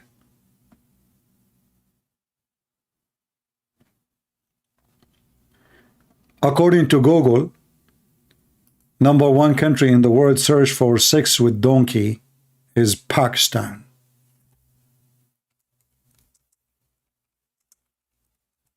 And I don't know what is special about what? Sex with what?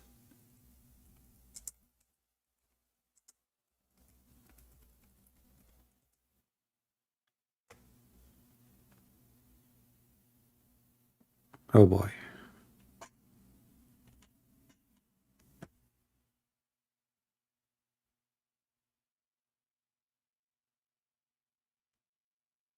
I'm trying to find the news, but all what I find the porn websites. Hold on.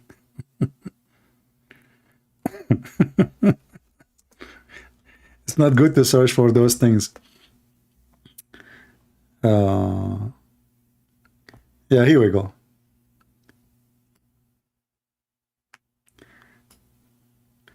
Pakistan top search, sex search. You know, this is all the news, but I don't know what is the update today. #1 nation, 6 website search. And what they are searching for? Since 2004. Since 2004. Donkey sex. That's so beautiful. I think all of them, they are doing scientific study about the emotion of donkeys. Oh boy. So let us go back to Yasser Kadhi from Pakistan. He can tell us he is expert with search and research. True, and this and that. And they'll bring issues, which I'm not going to mention explicitly, that you know are true because they're in your own books. They're not inventing anything new. They'll bring you riwayat and they'll bring you athar, and then you add to that very well-known issues of, I don't even want to be explicit. And then you bring on top of that makhtutat, and then. And it's very clear to you and to every single very advanced student and specialist that the standard narrative has holes in it. The standard narrative has holes. The Quran is a hole. Muhammad have tons of holes. So not only the Quran is full of a stupid story. If we assume that the Quran is preserved, the Quran is not even qualified to be a Mickey Mouse book. So how we can even say that this is a preserved in the book of God when this book is so stupid? The standard narrative have holes. That is a sentence people will remember for long. Actually, this guy, nobody remember his name no more. If you go right now, you type in Google, the standard narrative, right away Google, right away will suggest to you the word holes. This is how much this video have an impact thanks to Mimi Hijab. To the point it become like the most popular word. True, and this and that. And they'll bring issues, which I'm not going to mention explicitly, that you know are true because they're in your own books. They're not inventing anything new. They'll bring you riwayat and they'll bring you athar, and then you add to that very well-known issues of, I don't even want to be explicit. And then you bring on top of that makhtutat, and then.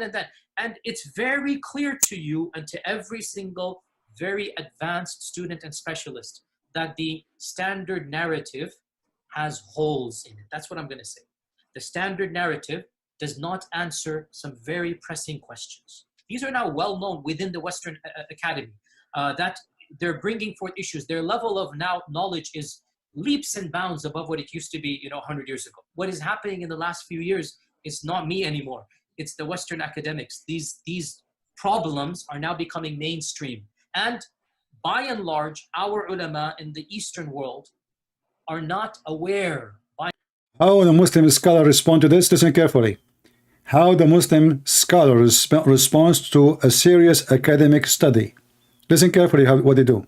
By and large, of what's going on in the Western side of things. And they're not answering those questions in a manner that it needs to be answered. Then Muhammad Hijab has him on again. And this has to be probably the most damaging podcast, I think, to date in regards to the du'at and the destruction it caused. Suppose this guy is smart now, He looked like a goat growing her beard. So this is damaging. I mean, any video of you is damaging, you stupid. If I play any of your videos, people would die laughing at you. But supposedly now, Muhammad Hijab is the one who did damage, not me. Because, by the way, they keep attacking each other. They keep stabbing each other in their back. This is Islamic nature. Yeah, tell us what maybe Hijab he did. This damaging, they brought him. Yeah, you don't do that, don't you? He goes on to Muhammad Hijab's platform and starts giving the preservation of the Qur'an question. Ever since that podcast, subhanAllah, those of us who are involved in da'wah, like myself specifically, I'll talk from my own experience, the amount of comments I get from Christians, from people who are against Islam and they want to sow seeds of doubts in the minds of Muslims, over and over and over again, they use speech and quotes from Yasser Qadi from Muhammad Hijab's podcast. We don't, but now we are using your stupid. See, they don't use his quote. We use only Mimi Hijab and Yasser Qadi. So what are you, stupid idiot? The Yasser Qadi, the problem is that the academic people, they are using the quote of your prophet and his companion, you idiot. So instead of refuting the issue, addressing the issue, they are attacking the person who shared the truth. Do you see how stupid they are? Your scholar, he mentioned names. He mentioned that the most close companion to Muhammad himself was almost going to leave Islam. This is a documented story. So what the Muhammadan they try to do? They always try to duct tape. And when one of them, he say the truth by mistake, not because they're honest, they try to put him down in order to save Muhammad. To try and do that. It's like every single day on social media. The reason I embraced Islam fundamentally in the very beginning was because I saw that the Bible wasn't preserved. You see, he saw the Bible wasn't preserved. This is why he embraced Islam. But if we go in the Quran, in 2 seconds we will find that the Quran confirming the Bible. He saw the Bible not preserved. Okay, how a book came 600 years after Jesus can confirm to you the Bible or not? I mean, are you stupid or what? Muhammad, who came 600 years after Jesus, he can tell you what Jesus said.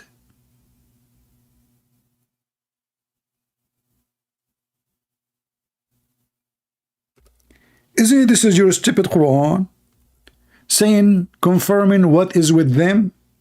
What is with us?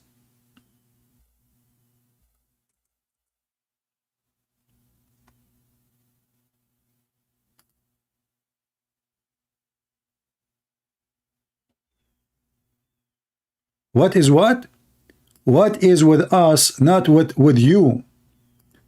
Your God, he keeps saying, confirming what is with them. To who? To the Christian, to the Jews. And when there come to them the scriptures from Allah confirming that in their possession, which mean 600 years after Muhammad, the Bible never changed. What we have in our possession is confirmed even by your stupid prophet. I will not be surprised if this guy, he was working maybe for somebody, spying at the Muslims to earn the trust maybe. How a Muslim even can trust? You see, they say to you in a previous post in my page, a Muslim, he spoke about Luke. He said Luke was not one of the disciples of Jesus, which is true. He was one of the 70 disciples, chosen 70. But let us assume he was not. So if Luke was a person exist, let us say 20 years after Jesus, he wrote 30, 60, 50, 70.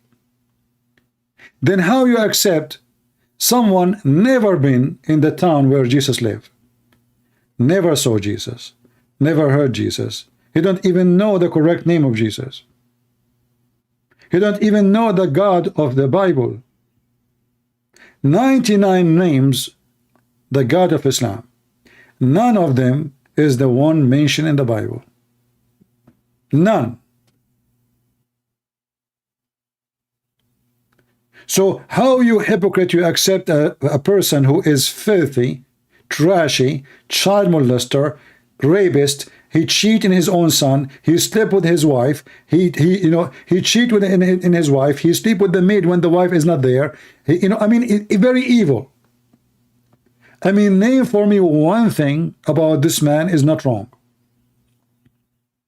He wear clothes of women. He pissed like women. He put eyeliner, and men, they kiss him and he kissed them down their belly. In fact, Muhammad, he said, I never receive Quran except in the clothes of Aisha. The Muslim, they say the clothes mean the house. But guess what? That means all of Islam is false, because Muhammad, he claimed he received Quran in the cave of Hira.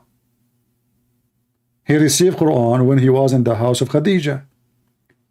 So they tried to fix it. They made the word clothing as the word house. I never heard somebody saying that I never received Quran except in the clothes of my wife, and then suddenly the word clothing become house. But even if you take it that way, that will be a big problem, because this is mean Muhammad, he never received Quran in the cave.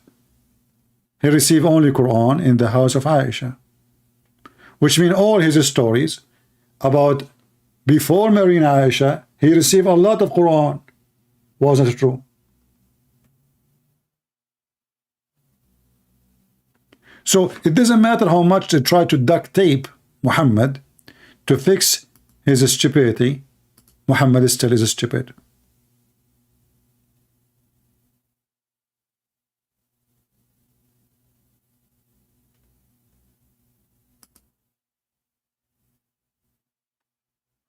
Do we have any Muhammadan?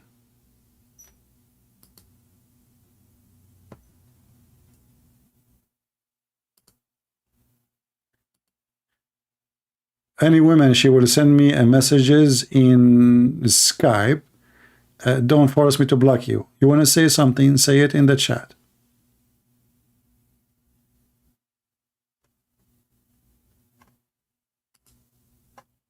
Only Muslim can text me in Skype, unless I say Christians can call me.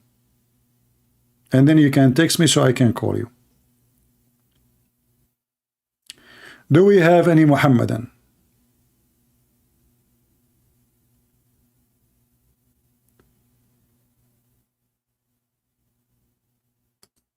I really like the preserved Quran, the flying carpet, the genie, the afrit. I like it how Solomon, he died standing and nobody noticed for a year. I want to do that. I will hold a stick in the front of my house and I will die standing.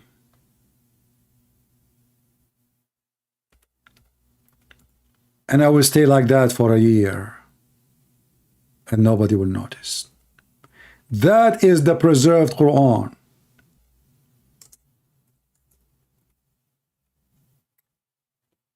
Genie, Afrit, diving for Solomon, getting him jewelries. How beautiful. A beast will come from the ground and is going to have the staff of Moses and the ring of Solomon, and will make all Muslims white and all non-Muslims black. How beautiful.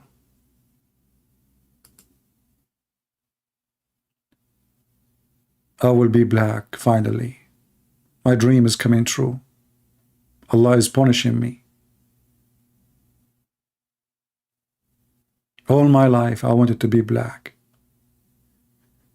The filthy Muhammad, because he's racist, is teaching his people that being black is a penalty. Being black is a penalty. Today I shared a video from a black president in Patreon. I don't know how many of you saw it. A reporter from the BBC asking the black president in Africa about the value of his country. So, you know, you see that this is why those hypocrite in politics in the UK and in the West, they are so much defend Islam. They don't like Christianity because all of them, they are doing one business. They believe that they are superior. They think that they are the only one have a value, and the rest are animals. In fact, the Quran says clearly that all non-Muslims are animals, kal an'am.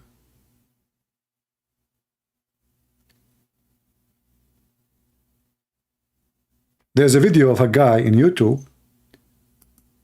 His name is Dawa something, I forgot his name.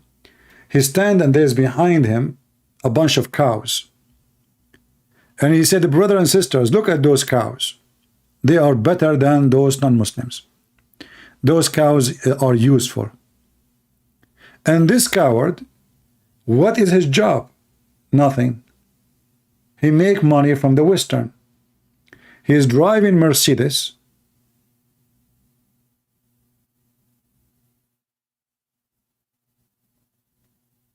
Holding a phone made by the kuffar. Even his clothing is made in China, I'm sure. And he is saying, look at them.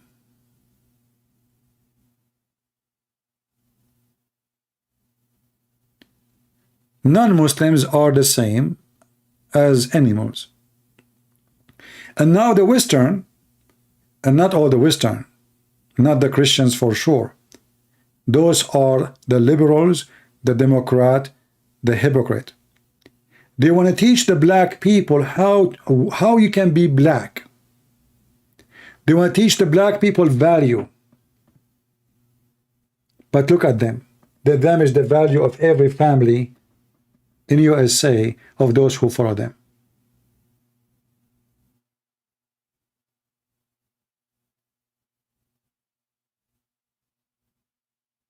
They promote sex without marriage. They promote religion should be banned. They promote that Bible should not be taught. They promote that God should not be mentioned. After all the promotion they did in their territories, what we have? Go to Chicago. Go to New York. Go to Philadelphia. You will see cities of zombies. Theft, crimes, single mothers everywhere. No child have a father to take care of him. They are practicing Islam literally. And I find them very much similar to Islamic society. The man is sleeping around, the woman doing whatever she wants. The baby is the son of his father, doesn't matter who is sleeping with the mother, and nobody knows who is the father. Zero ethic, go steal, promoting theft, promoting crimes, and then when something happened, they blame the Christians.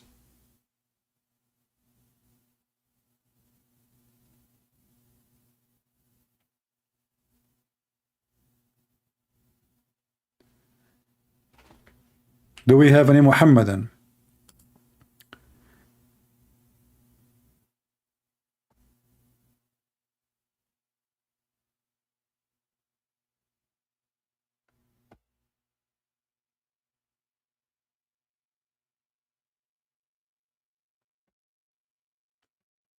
Anyone?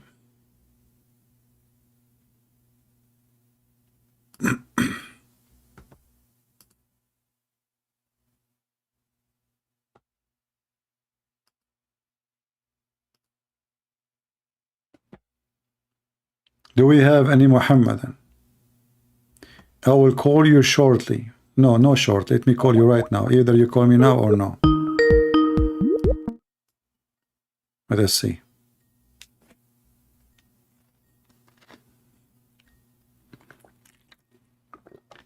If you don't answer, I will block him.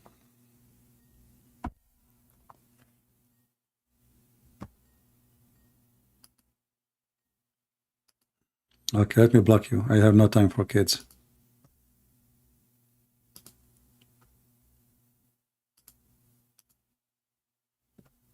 Mayday, Mayday.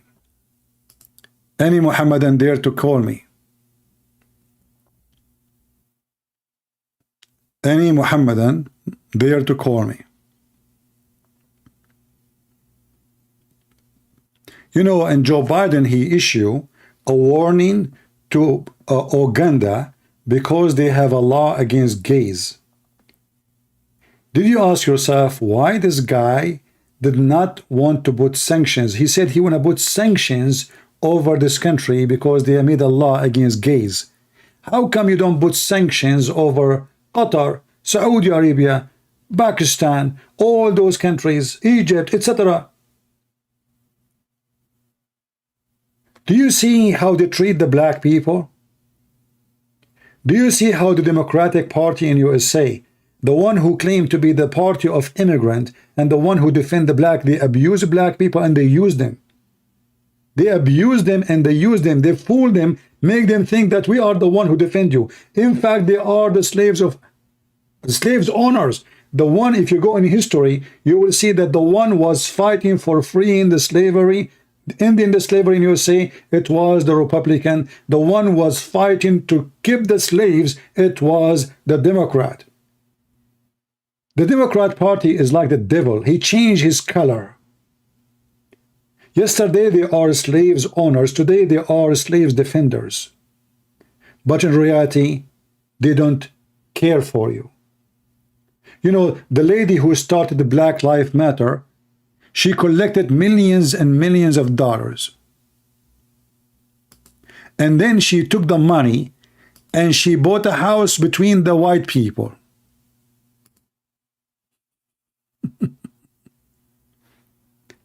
I mean, she is trying to convince you that she is the one who will defend the black life. And then she take millions of dollars and she buy a villa in an area there's no black people live there. Do you see how much black life matter for them?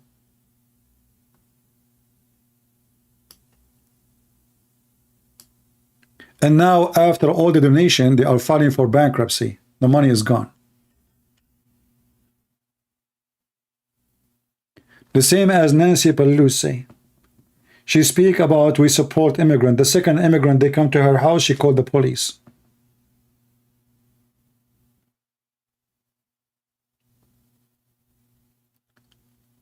And now they are trying to force their fake false value on poor black Christian people in Africa.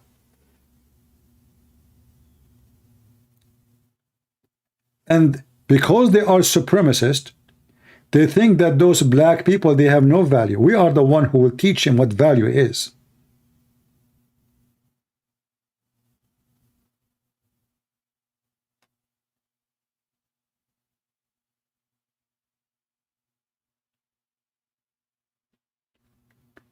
This is why anyone who votes for Democrat, he is no Christian. Because when you vote for Democrat, you vote for baby killing. You vote for homosexuality. you vote for transgender, you vote for whatever called woke culture, which is not a culture. How you can be Christian and you vote for everything which is against the Bible? So those who claim to be Christians and yet they vote for Democrat, they are themselves the soldiers of the devil. And Christ do not know you. Christ will not recognize you except being evildoer. The Lord, he says, not everyone says to me, Lord, Lord, will enter the kingdom of my Father, but the one who does his will. So you call yourself George, you call yourself Michael, you call yourself whatever you want to call yourself. Your name doesn't count. Your cross on your chest doesn't count. Your act count. From their fruits you shall know them. And everyone will go where he belongs.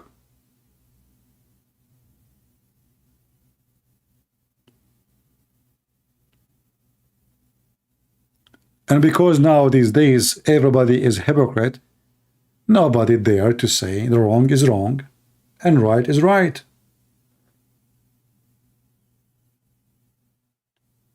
It is time for us as a Christians to take a stand. Enough is enough.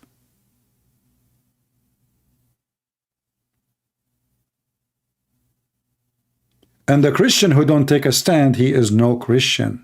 The Lord, he says, the one who deny me, I will deny him in the front of my Father. And when you deny what the Christ taught us, you are denying Christ.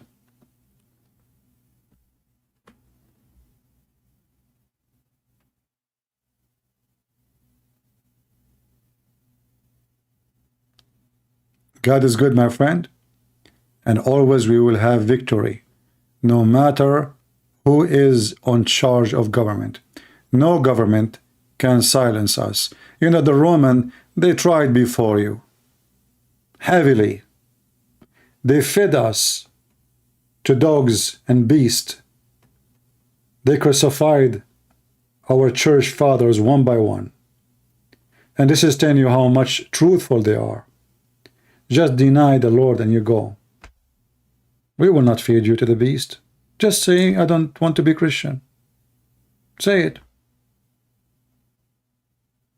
And this is why when the Mohammedan, they say, the Christian, they change their book. Who in the world want to believe in such a garbage? Those people, even the stupid Qur'an,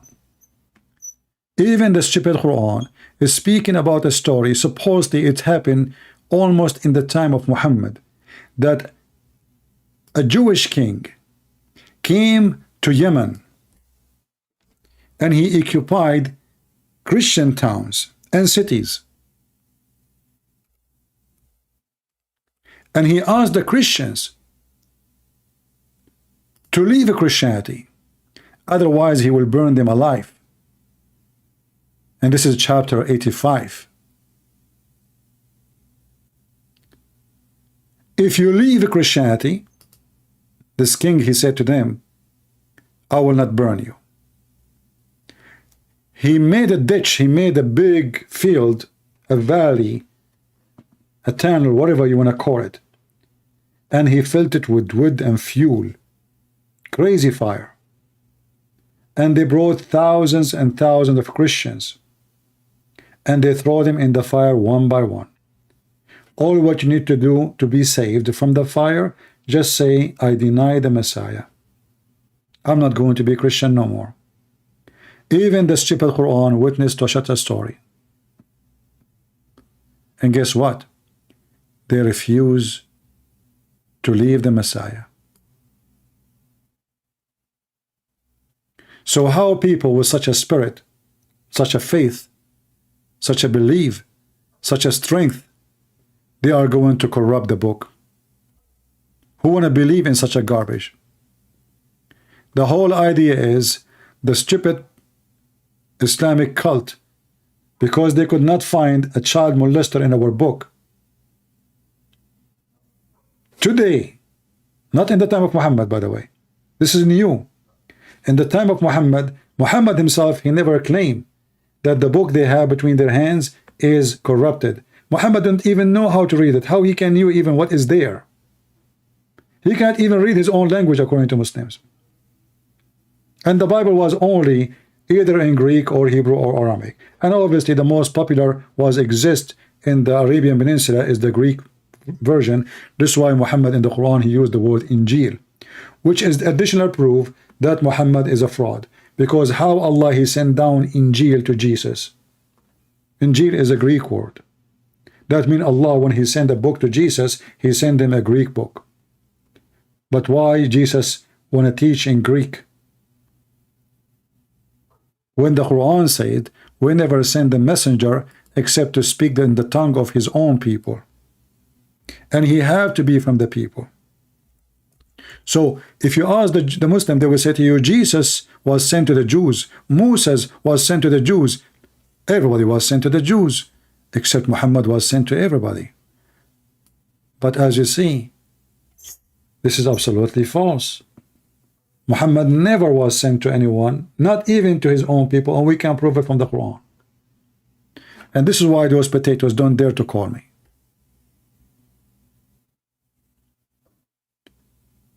Do we have any brave Muslim he dare to call me?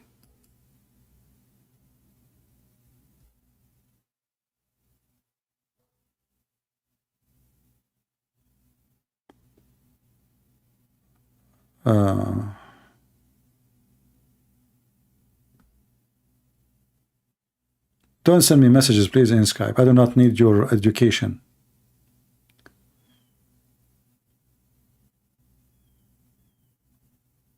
Can you tell me who wrote the Quran? Nobody knows who wrote the Quran. There's nothing is called Quran written. Quran is a collection of stories. Even the Muslims, they agree that the Quran is collected. So who wrote the Quran? Nobody knows. There's no book is called Quran. Never exist. Actually, until now, there's no book. They don't even have a single copy from the time of the so-called Uthman. What they claim that they have a recitation, not a book, of a guy, his name is Hafsa. Which mean the Muslims, they claim that they learned a recitation of a person, his name is Hafsa, not a book. He never gave them a book.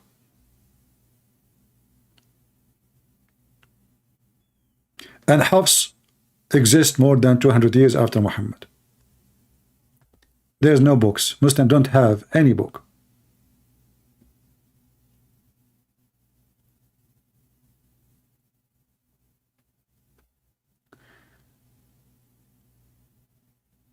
Do we have any Muhammadan who would like to call us?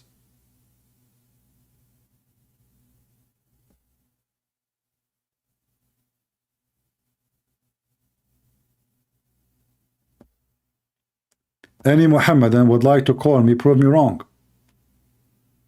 Mayday, mayday, mayday. Be the man. I don't care if there is a hole in the narrative or not. I will make holes for you. Who can take the challenge? They go in the street and they try to speak to people who knows nothing about Islam. Do you know that Prophet Muhammad was the most merciful? You really? Yes, brother, yes. He was the most merciful. How is that? Do you know that he forgave the people of Quraysh? He killed them. And the people of Quraysh are his cousins, his family. What about you tell me about all the people he slaughtered for no reason? As an example, Bani al-Mustaliq. He attacked them when they were feeding their sheep and their camels. He took the women and the boys as slaves. He raped a woman after he killed her husband, her father, her brother in the same day. The merciful Muhammad, he cut hands, he put nails on the eyes, he enjoyed torture.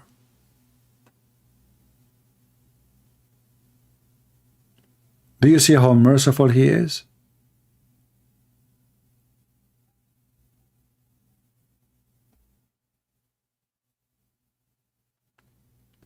However, he is a merciful or not. The Quran is laughable, it is stupid, and we prove it as you see. The God who is quoting the ant. The ant she said, the bird he said, Solomon he said. So the ant she said to the bird, and the bird says to the ant, and Solomon says to the bird, and the bird he said to Solomon, and then the ant she spoke to Solomon. And you know what is funny? That the ant, when she said to the ants, hide, otherwise Solomon will crush you, Solomon, he called the ant to be brought to the court. Can you believe it?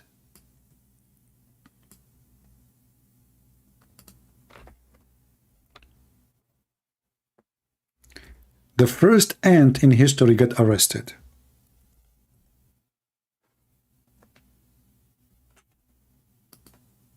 Why?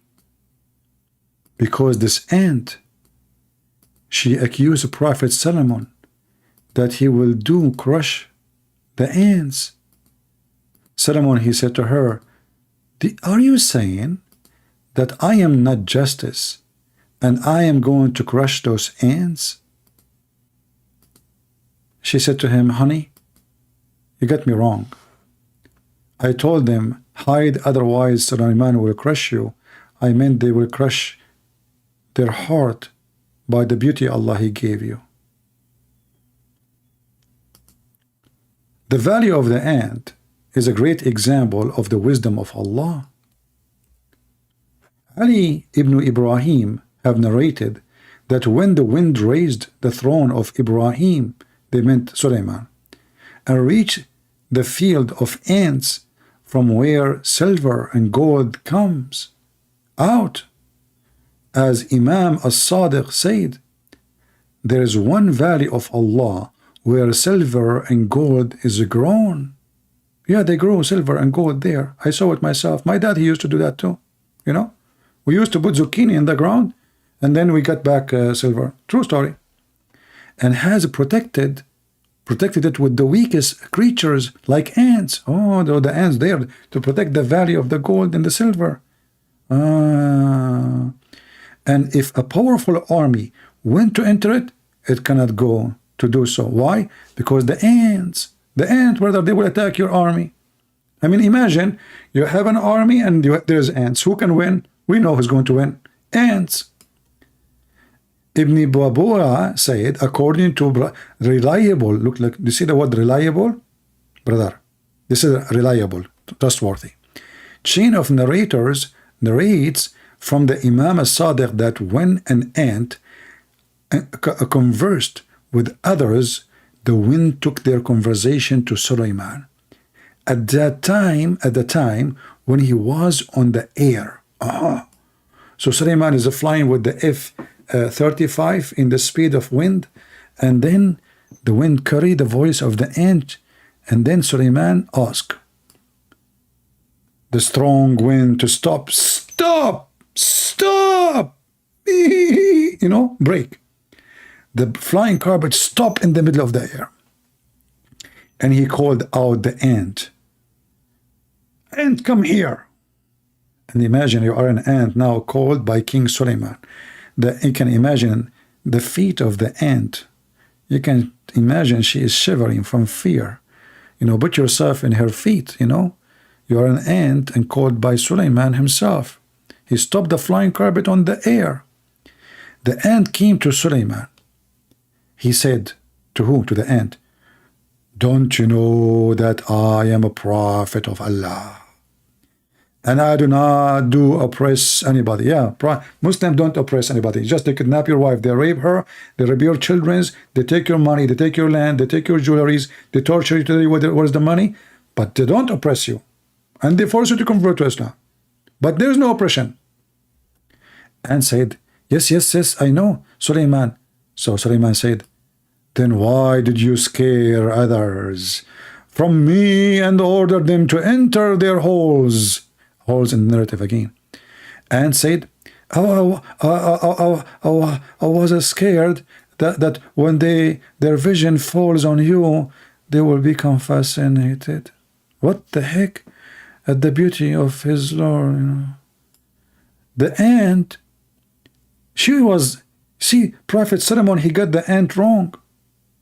She was afraid that when the ant they see Suleiman, they will start touching themselves and masturbate. It's so sexy. Especially all those ants are females. She said, honey, you got it wrong. I don't mean you will crush them, literally. But you will crush their heart, those females, single females. You know, as you know, we have only one queen. What is the boys? The boys, they went to do jihad. And then they see you in the top of the flying carpet. The most, you know, like there's special attraction between cars and females. At that time, there's no cars. It was a flying carpet, the most expensive flying carpet in the world. Are you kidding me? So the ants, she said, well, if they see, if their vision, if their eye fall on you, Suleiman, do you know what will happen to them? Do you know how hot you are? Can you handle the consequence of making all those women fornicate, thinking of you? And then Suleiman, he thought about it. Oh, okay. So she said, Suleiman, he said to her, okay. Who is more? The ant, she said to Suleiman, look at the debate, guys. I mean, do you see that this ant she is really skilled? Not only she speak to the ant, now she is speaking to Suleiman. The ant, she said to him, who is more honorable, you or your father? What the heck? This is a tricky question. Who is more honorable, you or your father Dawood, which means David? Suleiman said, my father is much more esteemed and honorable than me. The ant, she said, look here, this is, here is this, to see the skills of debate. The ant, she said, then why is it that your name has more alphabet than your father's name? Oof.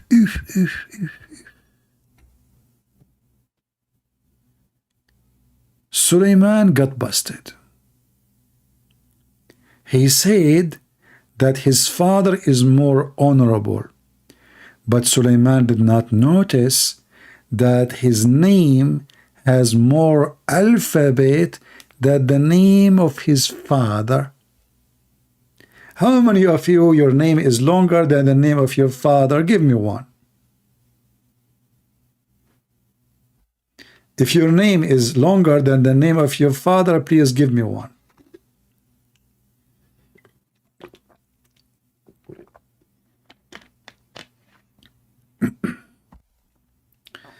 Nobody here, his name is longer than the name of his father? I know my voice takes some time to arrive to you. Okay. Look how many people now, their name is longer than the name of their father. Smash Allah, subhanallah. Okay, all of you are more honorable than your father. From now on, you go to your father right now, stand in front of him and tell him, listen, Dad, who is more honorable, you or me? He will say, son, I'm your father. Say to him, listen, did you listen and watch the debate face to face between Mrs. Ant and Prophet Solomon? He will say, heck no. You grab him from his ear, you bring him in the front of the screen, and let him read the wisdom and the proof that you are more honorable. And then your father, he will go to the government and he will change your name. Your name is not going to be George or Matilda, or no, your name will be the Honorable George, the Honorable Matilda. Why? Because your father, his name is Joe, not George. George is more honorable. The longer the name, the more honorable you are. Here you see that Islam is a heavy-duty philosophy.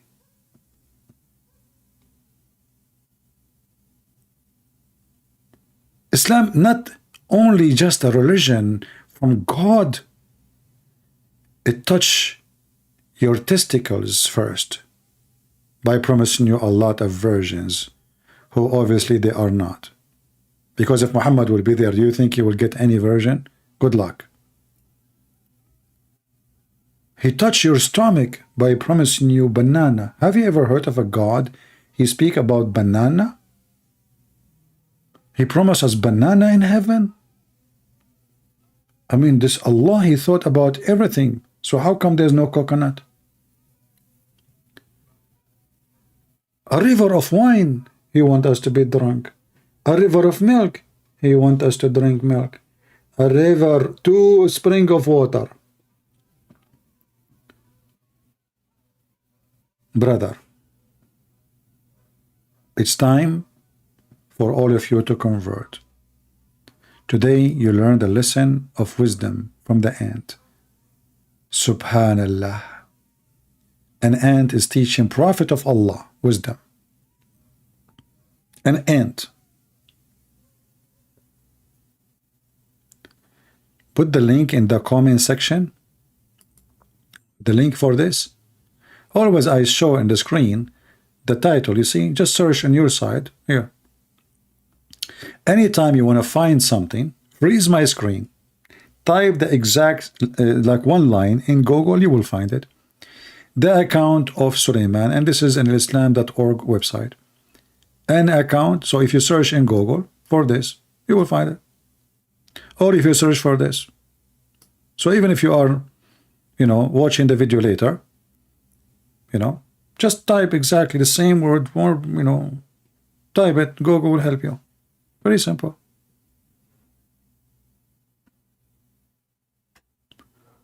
Do we have any Muslim would like to help us?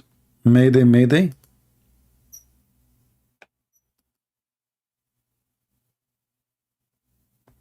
Anyone?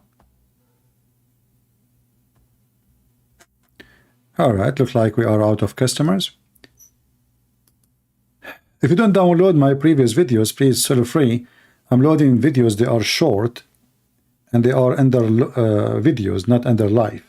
And usually, for some reason, they don't appear in the main page. So feel free to download them before we take them down. As you know, I always do, I clean my channel from my videos, but you can find always my videos in different channels. But I advise you to download them, especially if they are full of reference. As you see, my friends, Islam is so stupid, it doesn't matter if the Quran is preserved or not. In fact, for us, we prefer Muslim to believe Quran is preserved because that will make it easier for us to beat Muhammad and his false cult. Because then they cannot escape the embarrassment. They cannot say, oh, this is somebody, he fabricated his story. It's preserved, brother. Preserved. The preserved Quran is a stupid Quran. So who care if your Quran is preserved or not? As you say, your Quran is a stupid. And in the beginning we showed you a long page in one book only, written by Imam as-Suyuti. And I will post the link again. And the link actually is in the info. You can open it with Google Translation. As-Suyuti alone, in the book about the imperfection of the Quran, or let us say, to learn the Quran, he is quoting 57 story proving the demolition and the change and the missing and the lost Quran, which mean the corruption of the Quran. 57 story, all is authentic, collected by Muslims, written by Muslims, printed by Muslims, gathered by Muslims, transformed to us by Muslims, and the website is a Muslim website, and the book is a Muslim book, and this is a sheikh. This is one of the biggest sheikh, actually, Mimi Hijab, he mentioned his name in the video about error in the Quran more than 50-60 times. So this is not just a guy saying things. All those references you see in the screen, endless, proving the change and the corruption of the Quran, speaking about thousands of verses are missing. Different reading and different recitation and different words and different meaning, oppositions in meaning. Chapters, most of it are totally gone. So when the Muhammadan, they make all those statements about the preservation of the Quran, this is not what their scholars teach. And then you ask yourself, what is the decency, what is the honesty? Why their book says the Quran was not preserved, but in their videos they claim, yes, it was preserved. Because Islam based on zero ethic. You can lie in Islam. Many people do not know that. A Muslim, not only he can lie to Muslims, not only he can lie to his wife. A Muslim, even he can take false oath in the name of his God. The Quran says Allah will not take you accountable for your false oath. So if you ask a Muslim, can you swear by Allah that the Quran is preserved? He will. Because the Quran says, don't worry about it. I will take you accountable only for what you meant. In your heart, you don't believe in the oath you are saying. That's fine. That's fine for me. You are lying. That's fine for me. Allah will not take you accountable for your false oath.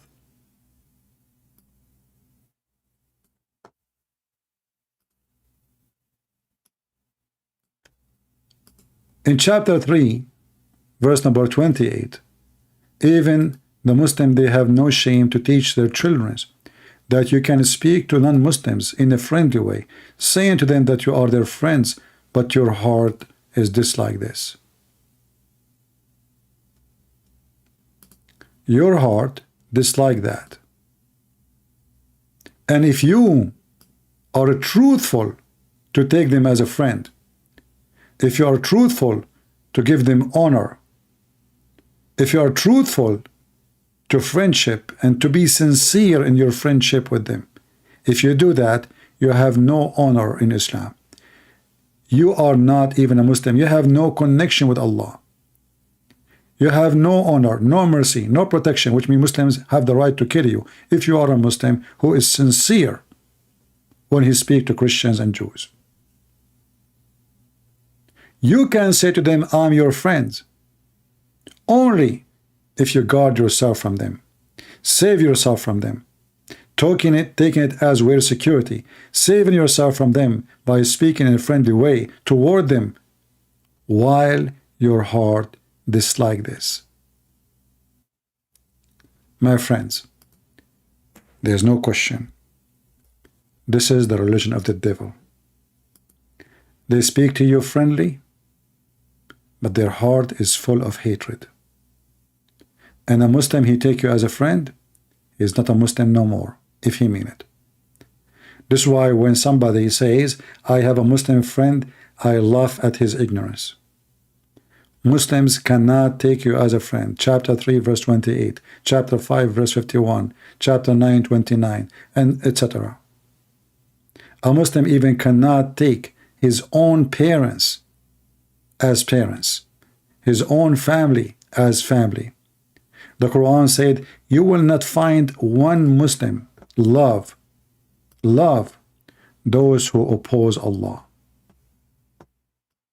even if they are his parents, his clan, his brothers and sisters. So how they cannot even take their own family as a friends, and then you are convincing me that you have a Muslim friend? That is your ignorance.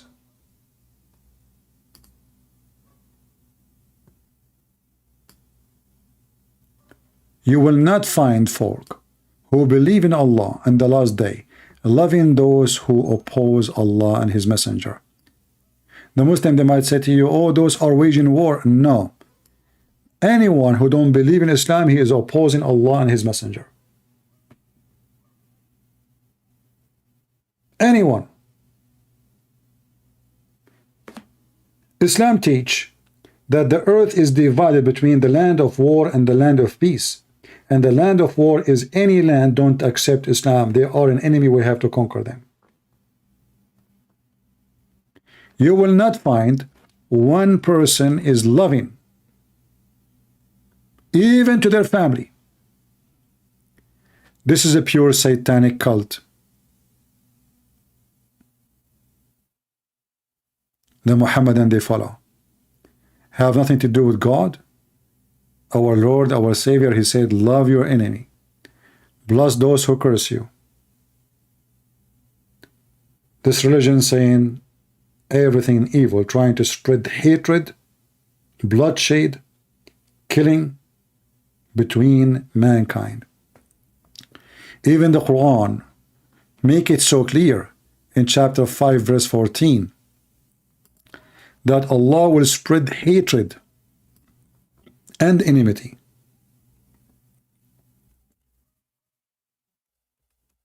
between the Christians and each other. And the same he said to the Jews in chapter 5 verse number 64.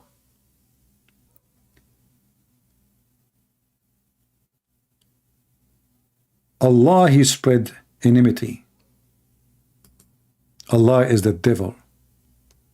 He wants the Christians to hate each other. This is why I say to you, the one who called himself a Christian and he tried to divide us as Catholic, Protestant, Orthodox, those are not serving Jesus. Those are serving the devil. That devil, literally. Those who divide the Christians are not priests. The verse in front of you. This is a statement coming from the mouth of the devil himself. I will spread hatred and enmity between the Christians until the day of judgment. If Christ, he order us to love even our enemies, how we can hate our brothers and sisters in Christ? Doesn't matter what church they belong to. Even if somebody is wrong, you correct him, you don't hate him. You correct him, you don't hate him. You don't throw rocks at him. Don't play God. Give to God what God do, and do what you need to do. So I say to you, anyone he contribute in division between the Christians, he is serving the devil Muhammad. You don't believe me? It's in front of you. This is his plan. The plan is open. It's not a secret. It's in front of your face.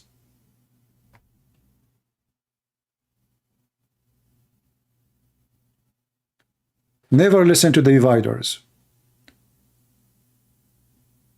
The one who unites you is the Messiah. We don't follow priests. I can be wrong about understanding something. You can be right about understanding something. But both of us, we understand one clear thing, that the Messiah is our Savior and there is no other Savior. And if I am wrong, and you could not correct me, with the Lord, he will judge me and judge you by your heart and your act and your fruits. Don't think you will be more just than the Messiah himself. Be loving, be giving, be Christian. In the same time, when we speak about being loving, doesn't mean we give hugs. Loving, it can be insulting, because you have to say the truth, and when you say the truth, somebody will be insulted. If you make a speech and nobody insulted, that means you said nothing. Literally. If you make a speech and nobody get offended, that means your speech was wind, meaningless, useless. If you don't believe me, go and read the speeches of the Messiah. He offended everybody. They wanted to kill him not because he was saying what they like to hear. They wanted to kill him because he was offending them heavily.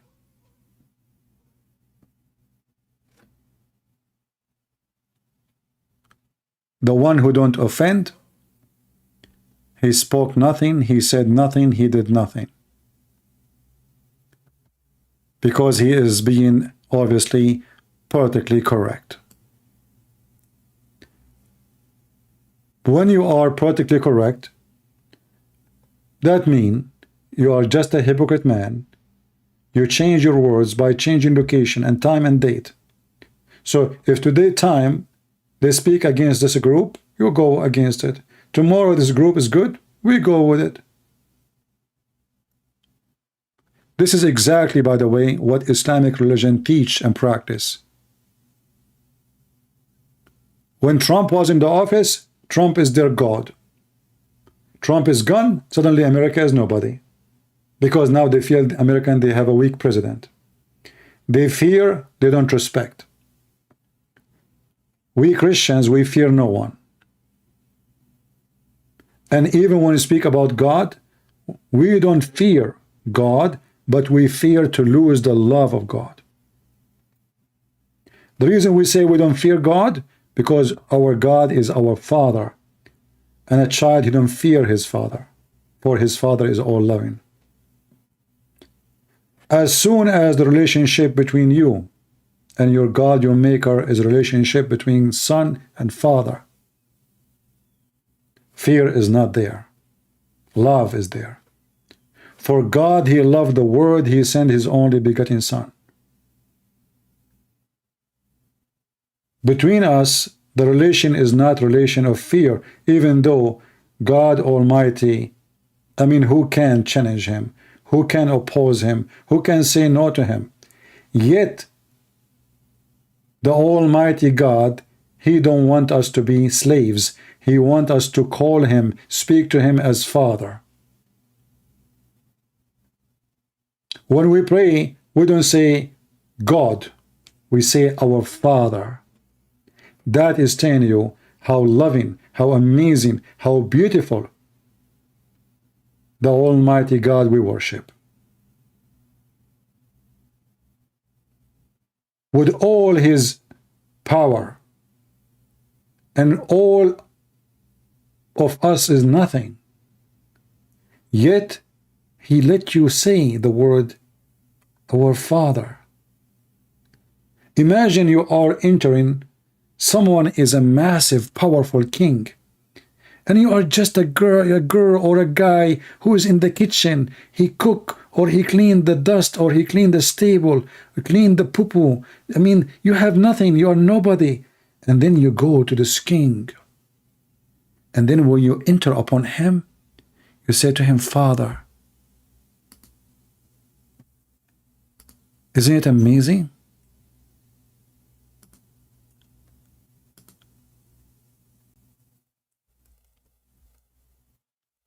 You don't call him God. You say, Father. How loving. How beautiful. How special.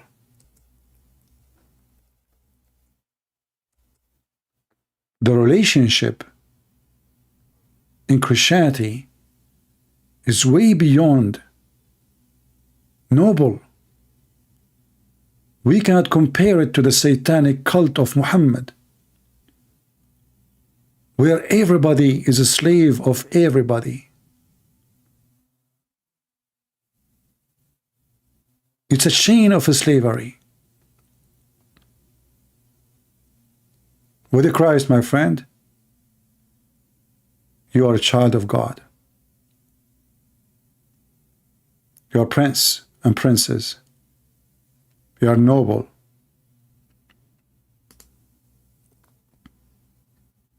Even though you are nobody.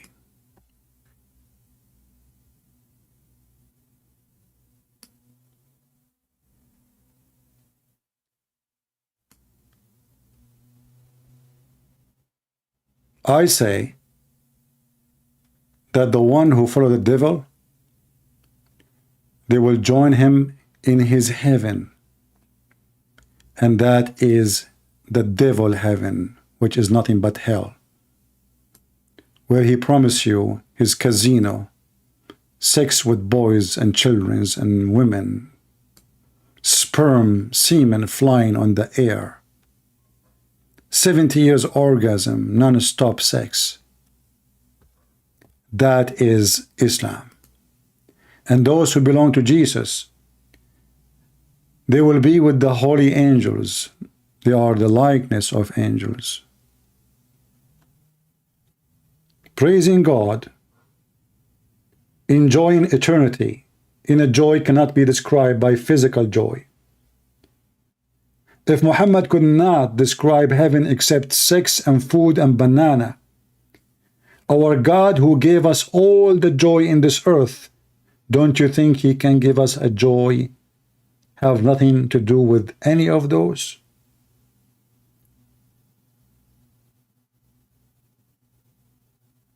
God Almighty, heaven is not a pimp house.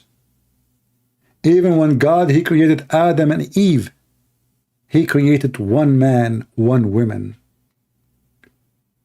So if the purpose is man and women, then should be man and women, not man and hundreds of thousands of women. In the heaven of Islam there is slaves. Well, if in heaven there is no justice, it is the same as the earth. You ask the Muslims, who are those slaves? They will say to you, God created them to serve you. 80,000 little boys. Well, this God is disgusting. And the one who enjoy 80,000 little boys serving him for eternity is more disgusting. For this is not godly behavior. What is the guilt of those boys to be my slaves? What is the guilt of those women to be my sex slaves? What kind of heaven this heaven is? Muhammad, he tried to tempt you by sex and money and food. Jesus, he invites you by love and giving and sacrifice. He loves you. He gave you. He sacrificed himself to you.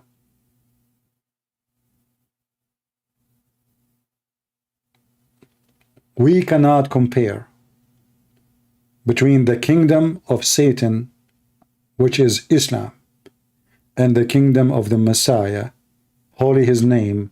As we speak of him, he is now listening to us. He said, every two of you talking about me, I will be in the middle. Allah cannot even hear the Muslims. He come every third part of the night to ask who is praying. Jesus, you speak of him anytime. He is listening. Knock, and I will answer you. I will open for you. That is my Lord. Who is yours, Muslims? The one who promised Muhammad the power of 4,000 men for sex? Is Muhammad God collecting horses, animals, or human in his heaven? Why Muhammad have the power of 4,000 men in sex? Is that the ID and the proof that you are good? Here you see the difference. With the Messiah, your power is not the power of sex. It is the power of love and sacrificing yourself. How loving, how giving you are. Not how selfish you are. Because even when you think about sex, you think about yourself. This is why in Islam there is no marriage. There is nikah, which means nothing but a contract of ifing. In Christianity, there is marriage, and the marriage is the man and the woman, they enjoy each other by being united under God to make a family. not to share a bed. The bed is not the purpose. The family, which is love, is the purpose.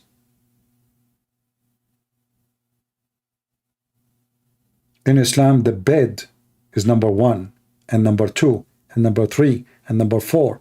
And even their heaven, even their belief, even their prayer, even their salvation is just for the sake of the sex. It's not even for God.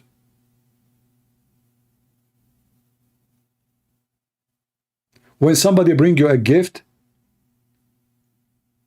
the gift speak about the person. If somebody give you a flower, that means he like a flower. If somebody give you a book, that means he like to read. If somebody gave you porn, that means he love porn. So who is Allah? And why his gift is a porn? Unless he is the devil. And then you ask yourself, what is the gift? If I invited Jesus now to my birthday, which I never celebrate, if he come to me, or if I want to go to him, what gift he will give me and what gift I will give him? Why the Messiah did not promise me a lot of women for sex? The answer is very simple. From their fruits you shall know them. That is not the fruits of the Messiah. That is not the words of the Messiah. That is not the value, not the level. That is the devil when he promised you such a promise.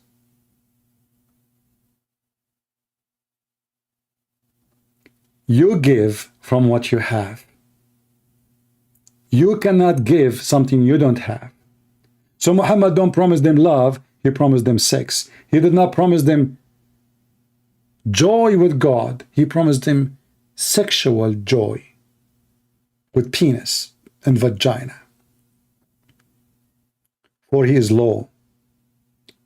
And now we understand why the Messiah, he said, I am from above, you are from below. For he is the Holy One, and the Holy speak holiness, promise holiness, give holiness, live as holy, die as holy, resurrected as holy, and now he is in the holy heaven. For he belonged there. I am from above. Muhammad is from below. Below the below. He is from the west and down. All his religion is based from the west and down. No heart, no love, no compassionate with God. You don't even know God, you don't even care for God. You care only for sexual promises.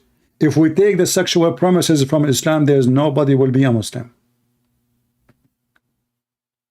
And this is why they exist. The sex, the food, the money, the gold, the silver, the wine are the only promises in heaven. Even the pillow.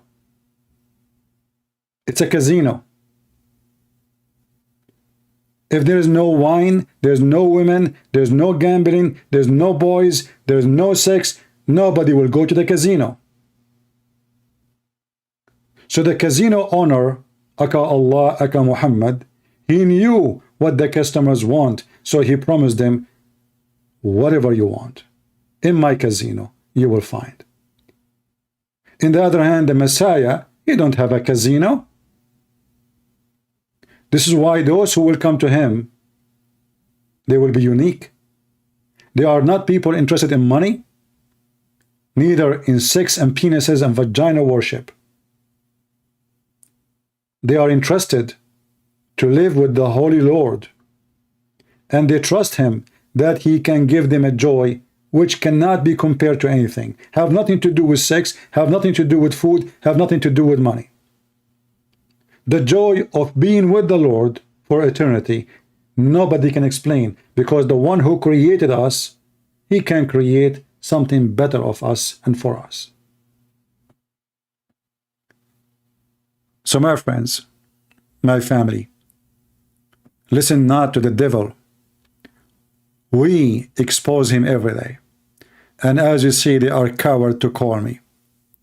They will call you only if you know nothing,